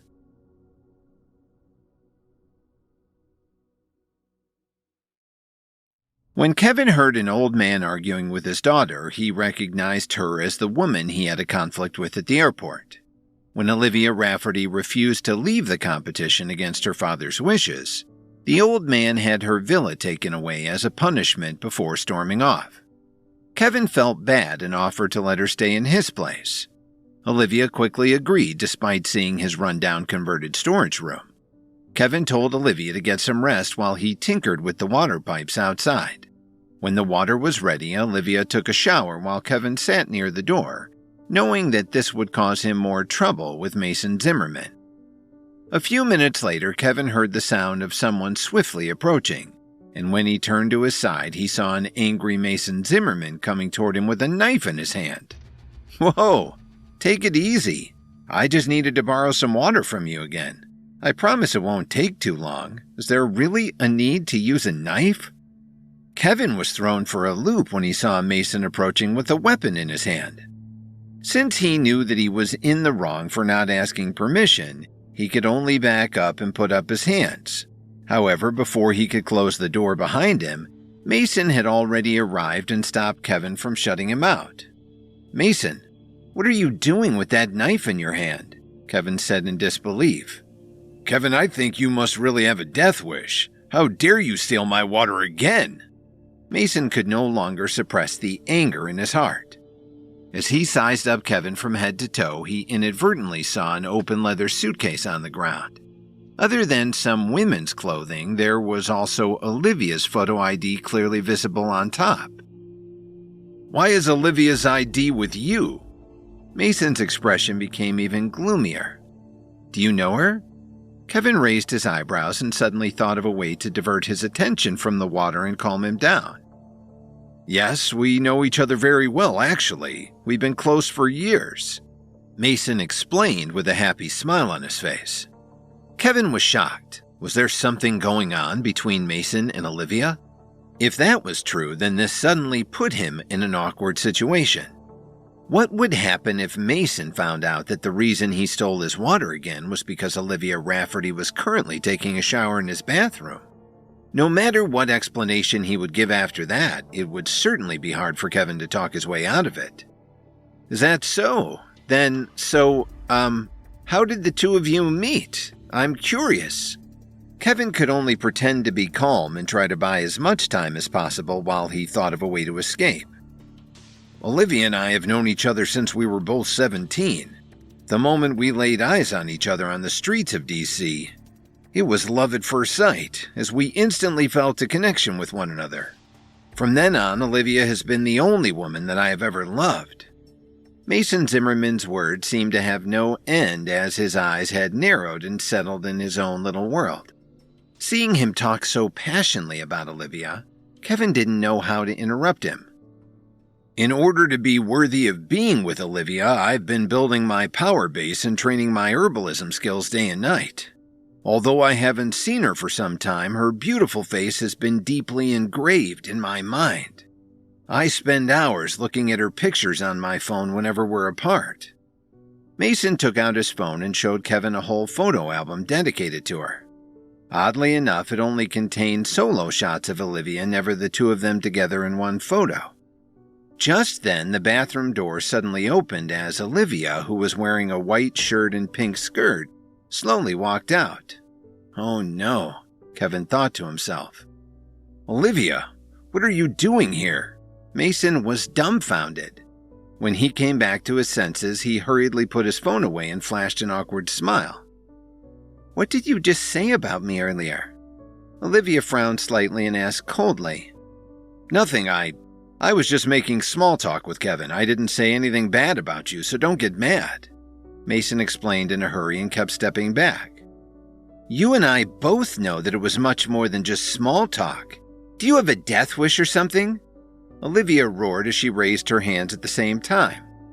Upon seeing this, Mason Zimmerman's expression changed drastically. He then hurriedly closed the door and ran away. A second later, Olivia swung open the door and chased after him. Watching this scene unfold, Kevin was left confused by what had just happened. For a moment, he didn't know what to do given that he didn't have much context to work with. Was Olivia and Mason's relationship really just fiery and intense? Or was Mason just a crazed stalker? After tossing around his thoughts for a long time, he could only come to one conclusion. Mason merely had an obsessive crush on her. Olivia only came back to Kevin's room at about 7 o'clock. Kevin's eyes suddenly narrowed when he noticed that her clothes were stained with a bit of blood. "Are you all right?" Kevin asked nervously. After all, Mason Zimmerman was the young heir of the Zimmerman family. If Olivia really hurt him, it would mean a lot of trouble for everyone involved. And he did not want to be part of that mess. "Don't listen to that guy's nonsense. I have nothing to do with him." Olivia sat on the stool and said, "Fortunately for him, he ran away quickly this time. Otherwise, who knows what I would have done to him." Hearing that, Kevin felt a chill down his spine and he took a deep breath. He then nodded his head twice and slowly walked to the door. From what Olivia had said, Kevin could tell that this woman wasn't someone to be messed with. and anyone who provoked her anger would find out just how much of a ruthless person she could be. As such, he suddenly felt that bringing her to his place was probably not the best idea after all. Instead of patting himself on the back for his act of compassion toward a woman in need, he now had to face the possibility that he had dug his own grave by inviting a potential wolf to sleep in his own bed. Since Kevin and Olivia hadn't built a friendship in the few hours they'd known each other, they didn't have much to say to each other for the rest of the night. When it was time to go to sleep, Kevin gave the bed to Olivia while he slept on the floor. He then drew a makeshift curtain in the middle of the room to allow both of them some privacy. The next morning, Kevin was woken up by a lot of noise outside. When he opened the door, he found that many contestants were walking in the same direction. What's going on? Isn't the next round of the competition still a few days away? Kevin frowned as he watched the scene before him. Herbalist City is also the location of the Herbalist Society's headquarters. There's a huge market in the Northwest where members of the Herbalist Society are allowed to sell medicinal herbs, pills, and pill recipes. And over the course of the competition, that market will be open to the public.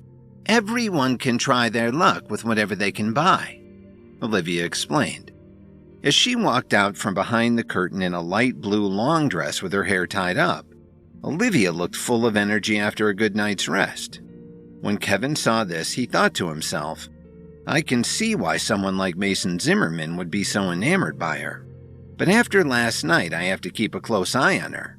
She's clearly not someone to take lightly.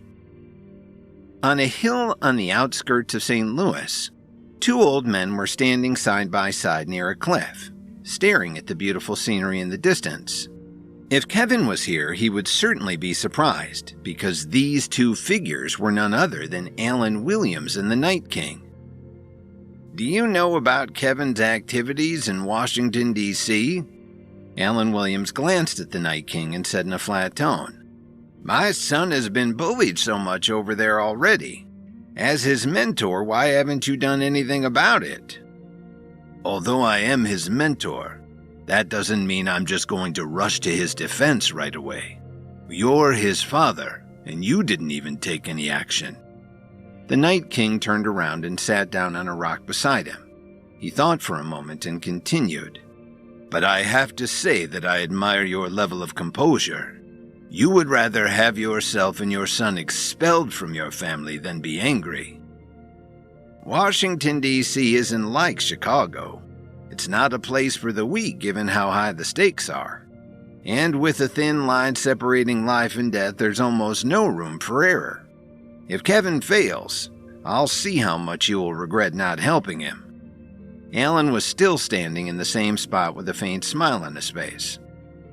Kevin is considered to be an extraordinary talent among the young generation, but I really don't understand why you want him to take the risk alone, the Night King said with a slight frown. With your strength, as long as you step forward and say something, there wouldn't be a need to worry about your son anymore. Moreover, with you at the helm, the Williams family would instantly become amongst the most powerful forces in the country. Why do you still want to do this? Do you really not understand? Alan let out a light snort. What you and I both want to create is a bright future, and the world needs outstanding young people to inherit it. Given that you have no children, only Kevin can inherit both of our legacies. Are you saying that you've been deliberately keeping your distance to train him? How could the Night King not understand what Alan Williams meant? The Night King had roamed around the world for so many years and had seen countless storms. But while he had met all kinds of people on his journey, he still couldn't see through what Alan Williams was thinking at the moment. Seeing that the Night King had become silent, Alan put his hands behind his back. He then thought to himself, if Kevin was an ordinary person, I would definitely interfere with his activities and help him protect his wealth for the rest of his life. But he has answered the call to become an expert and embarked on this difficult path, and now there's no turning back for him anymore. Given this, in order to fulfill his potential and stand at the top of the mountain forever, A strong power base isn't the only thing that is needed. He also needs enough experience to develop into a force that no one can match. Alan Williams turned around and looked directly into the Night King's eyes. For Kevin to succeed, he doesn't need to rely on his father to survive. Instead, he needs to be able to influence a large number of people without batting an eye. Although Washington, D.C. is full of danger, being there will allow him to get to the top of that mountain. So, you were the one who directed the appearance of the Reaper Squad and the Morris family in Kevin's path? The Night King's eyelids twitched a few times in disbelief. Only now did he understand that Alan Williams was merely acting like he was living under the Swinton family's roof for his safety. Beneath the surface, he had already set up many schemes in the shadows. With that, Alan Williams slowly began walking down the hill, but after a few steps he suddenly stopped and remarked, "By the way, there is one more thing that you might have misunderstood all along. Kevin is my son. As such, I will not let anyone touch a hair on his head, let alone stand by and watch him die tragically in Washington. If that were to happen, I'll make sure that the entire city is buried with him." After breakfast, Kevin had no idea where Olivia went as he sat at the door and kept thinking about matters involving the Herbalist Society. Just then, Mason Zimmerman walked over angrily. Looking at his face, anyone could tell that he had come here today with ill intentions. "Is it really necessary for us to meet like this every single day here? All I did was borrow his villa's water for a couple of minutes, and I returned the pipes to their original orientation right away each time. How many times has he already come to my place about it?" Kevin thought to himself in frustration. Kevin thought of Mason as an annoying ant who needed to be stepped on, though Mason clearly didn't realize that Kevin was no one to be toyed with.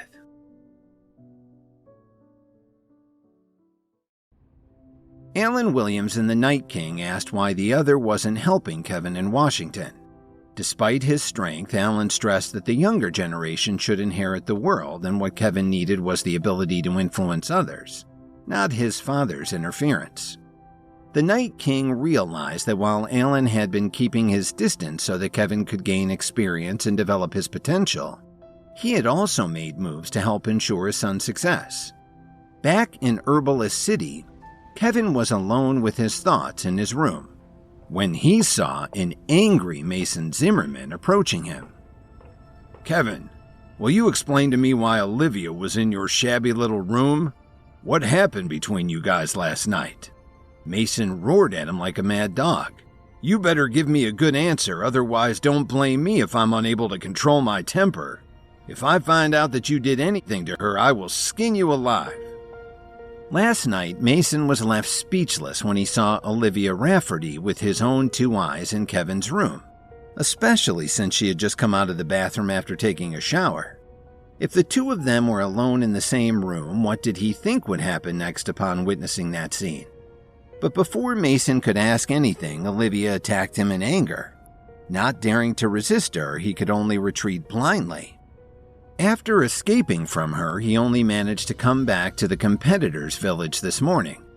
However, instead of resting, Mason decided to rush over to Kevin's place right away to denounce him.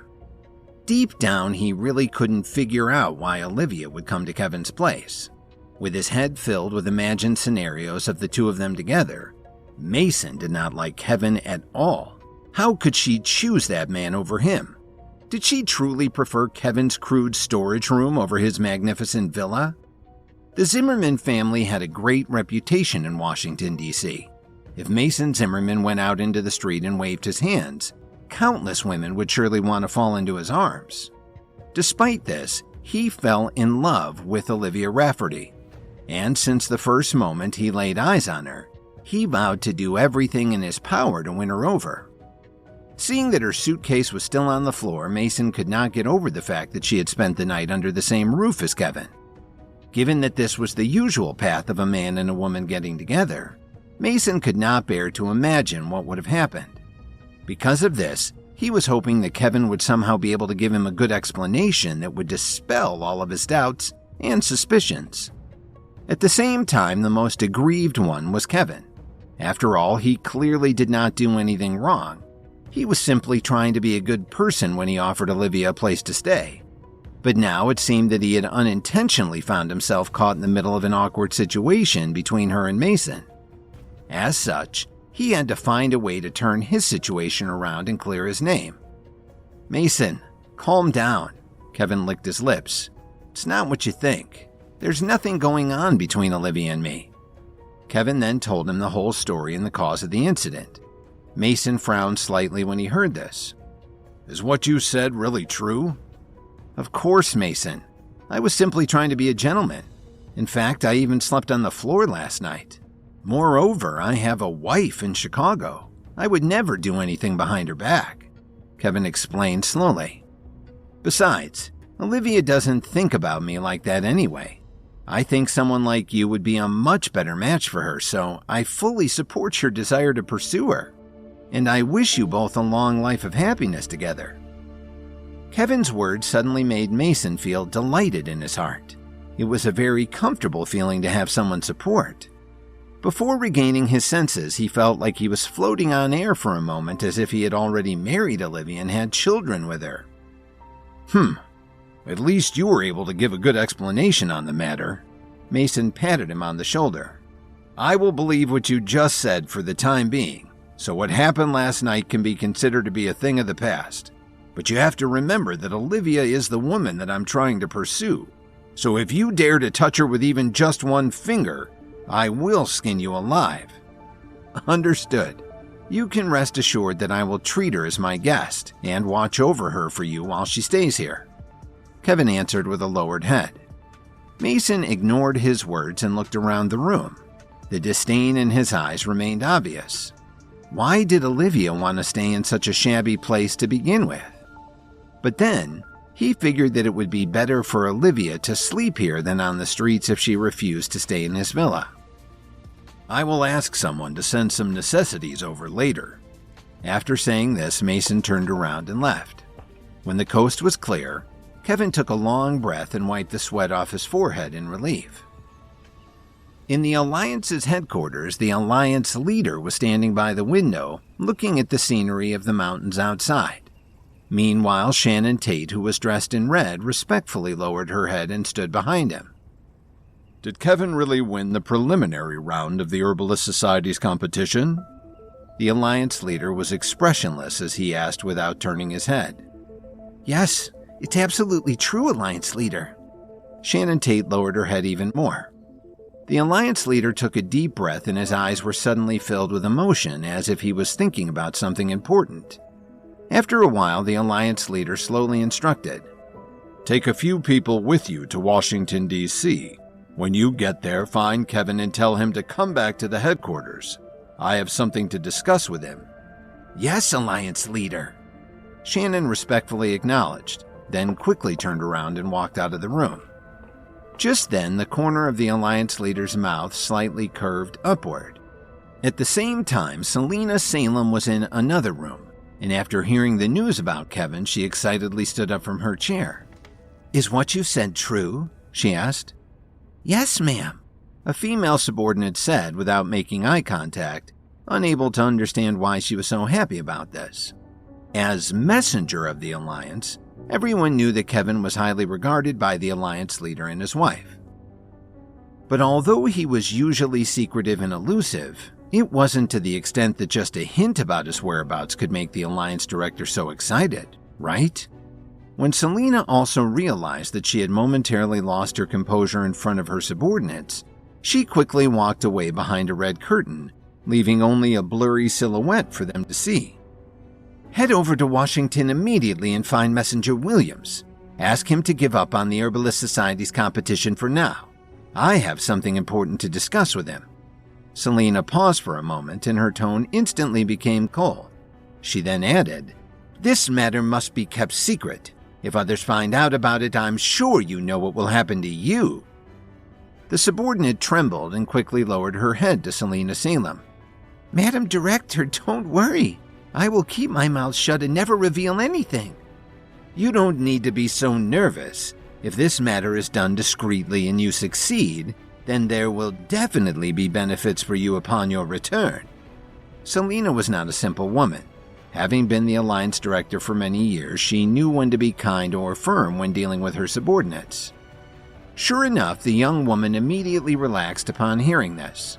She had long heard that Kevin was an herbalist master, and if she was able to handle this matter, perhaps he would even happily reward her with some medicinal pills as well. Wouldn't that be a huge reward for someone like her? The day passed quickly as Kevin had decided to go to the market of the Herbalist Society on a whim. The tall building was more than 10 stories high, and there were countless stalls dedicated to offering all kinds of pill recipes. There were also a lot of pills that could be bought from others, but even after wandering around for half a day, Kevin still couldn't find anything that he really wanted to purchase. "Mr. Williams, my boss is inviting you to go up to the 8th floor to have a chat with him." "Who is he? Do I know him?" Kevin raised his eyebrows and thought of all kinds of possibilities. "Mr. Williams, you don't need to ask me. Just follow me and you will soon find out for yourself." The person answered in a warm and humble voice. "Lead the way." Although Kevin didn't know who wanted to meet with him, he was curious and he was sure that no one would dare to cause too much of a commotion here with so many people around. After all, this was the territory of the Herbalist Society where everyone still had rules to follow, and any actions that weren't in accordance with this agreement would be viewed as a provocation to the entire organization. As soon as he stepped out of the elevator on the 8th floor, he felt a strong pressure bearing down on him. Within 5 steps into the hallway, he saw several bodyguards in black suits. Everyone had a level 5 power base, and the 2 men standing at the door were the strongest of them all. Kevin had never seen such a lineup other than when he fought on the island against the Vanguard's younger generation, where many experts of similar strength had been gathered. Given this, the most terrifying thing right now was the fact that these people were just bodyguards. In that case, what kind of a power base would a person who could command so many level 5 experts to work for him have? With so many questions in his mind, Kevin slowly pushed the door open and walked inside. To his surprise, the room was not as luxurious as he had imagined. There were only a couple of sofas and a coffee table, as well as 2 or 3 flower vases on an otherwise bare shelf beside him. A man in his 50s was sitting on the sofa and drinking coffee at a leisurely pace. "There's no need to look around so vigilantly. I'm the only one here." The man didn't even look at Kevin as he fiddled around with his cup of coffee. "Who are you? What did you call me here for? I don't think I know you, do I?" Kevin frowned slightly. Deep down, the reason why he used such an impatient tone was because he didn't have the confidence in himself to face this unknown person. "Young people like you can get agitated so easily. Don't worry. This is our first time meeting each other. But don't you know Stanley Cooper and Scott Whitney?" The middle-aged man's facial expression didn't change at all, as if he didn't care about Kevin's reaction. "If I'm not wrong, aren't you also part of the Reaper Squad?" Hearing this, Kevin suddenly heaved a sigh of relief. The Reaper Squad was a special forces unit under the federal government, so it was obvious that this man wouldn't do anything to hurt one of his fellow members. Furthermore, he was someone who had a powerful backer within the Reaper Squad. Because of this, Kevin's confidence rose all of a sudden and his legs no longer shook anxiously. "So, it turns out that we're part of the same family, so to speak. Isn't that what you want to call it? You even made me a bit nervous for a while with all the suspense." Kevin instantly smiled in a relaxed manner. Without asking for permission, he then sat down on the sofa across from the middle-aged man. "You can ask me anything you want. As long as I have something that you want to know, I will tell you everything." Kevin's sudden change in tone and demeanor made the man unable to react as his hand froze midair while holding his cup of coffee. "Is there something that I should know?" The middle-aged man asked, somewhat speechless. "You seem to be doubting whether I'm really a part of the Reaper Squad or not. If you must know, my relationship with Scott Whitney is not exactly what one would call ordinary. Since meeting him, I've always treated him as something of a grandfather. Kevin still didn't know exactly what this person in front of him was thinking. Regardless, he wanted to first ensure his safety by bringing up this fact. That way the man wouldn't dare to make a move against him. Is that so? Well, after seeing you today, I realize that you are completely different from what I've heard. The man slowly put down the cup of coffee in his hand. Anyway, this doesn't have much to do with me. As part of the Reaper Squad, I would like to formally welcome you to Washington, D.C. Furthermore, I would like to express my gratitude to you for the Power Pills formula which you have handed over to us. While walking around the Herbalist Society's internal market, a staff member asked Kevin to meet with someone on the 8th floor of the building. With the outside corridor being guarded by level 5 experts, Kevin was anxious when he met the middle-aged man. After finding out that he was also part of the Reaper Squad, Kevin was relieved. Still, not knowing the identity of the man, Kevin brought up his close relationship with Scott Whitney as a way to ensure his safety. The man then formally welcomed him to Washington on behalf of the Reaper Squad and thanked him once again for giving them the Power Pills formula.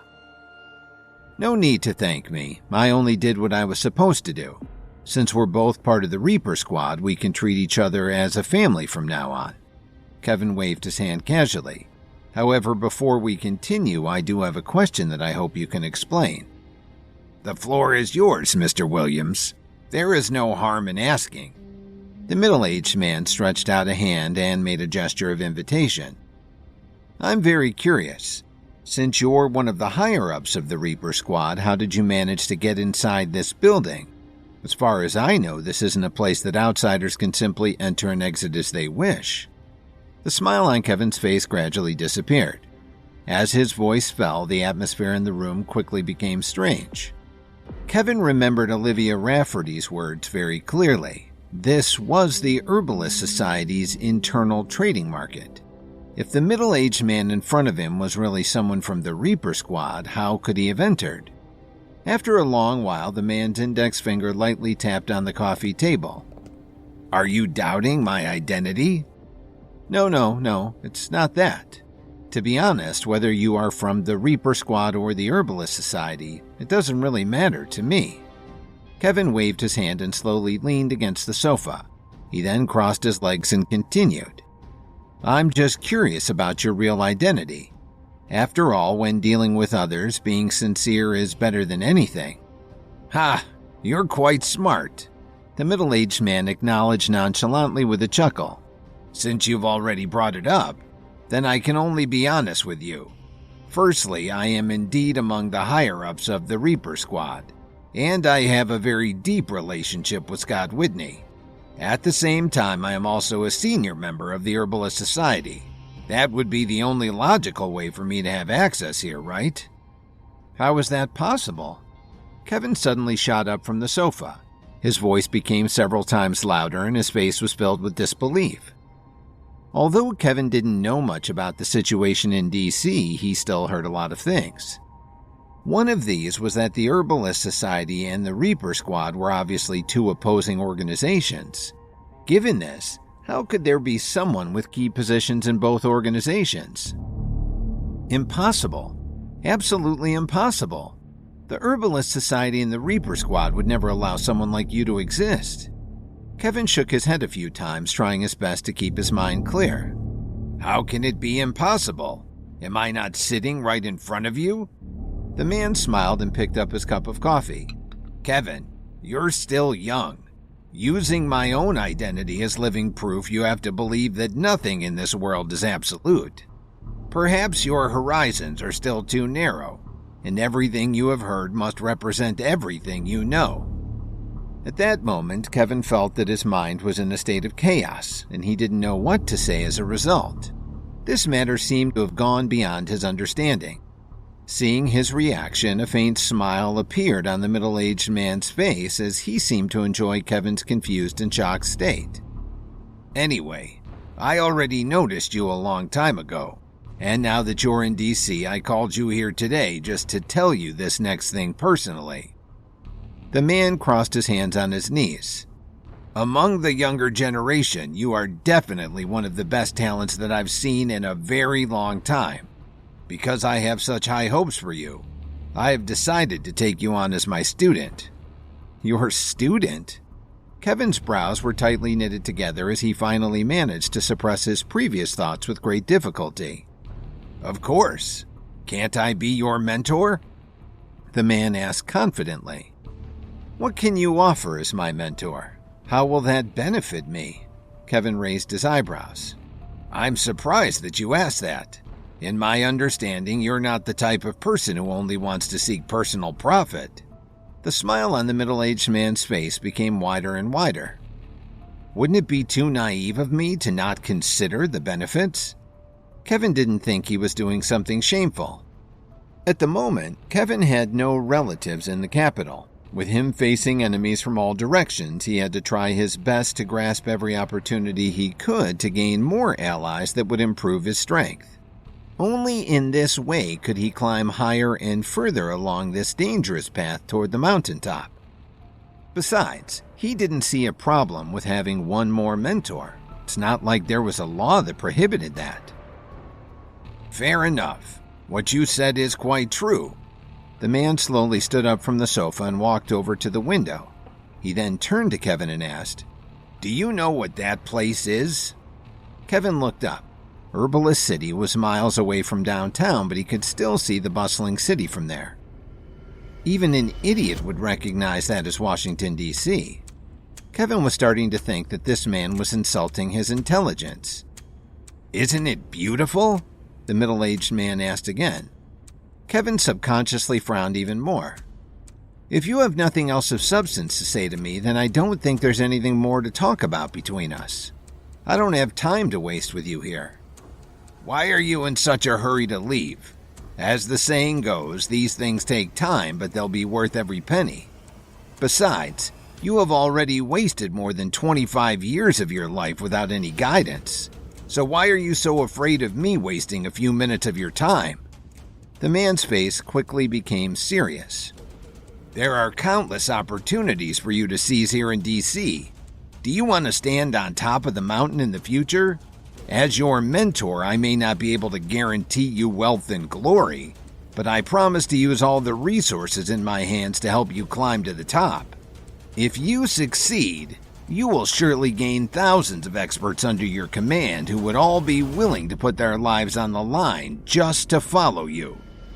As Kevin walked in front of the man, he narrowed his eyes and looked at the view of Washington, D.C. in the distance.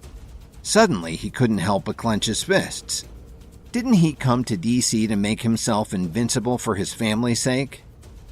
"As long as you agree to let me mentor you, I have two paths for you to choose from. The first is to join the military.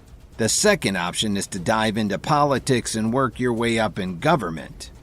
The man stared into Kevin's eyes and explained faintly. As he thought about the prospect of rising in either the military or politics, Kevin's breathing naturally became heavier, and his body trembled slightly. Furthermore, he did not have words to describe his current feelings. Maybe it was because these options were presented too suddenly and had caught him off guard. What price do I have to pay? Kevin took a few deep breaths to calm his surprise. Or what will happen if I refuse to accept your offer? After all, as long as I'm strong enough, I can have as much power as I want. Don't worry. I'm not coveting any pill formulas in your hands. You need to know that I'm different from others, so it's impossible for me to do things like that. However, if you still refuse, then I won't hold anything against you. We'll both just shake hands like men on the fact that it was simply not meant to be for us to become mentor and student. The middle-aged man patted Kevin's shoulder. There's another thing you need to know. Power is definitely a symbol of status. But while an official document can give you a certain title, at the end of the day, a title is just a title. True power lies in the position you are in. It doesn't matter if it is obvious or subtle, but what's important is knowing how many people it can influence. The man hesitated for a moment and then continued.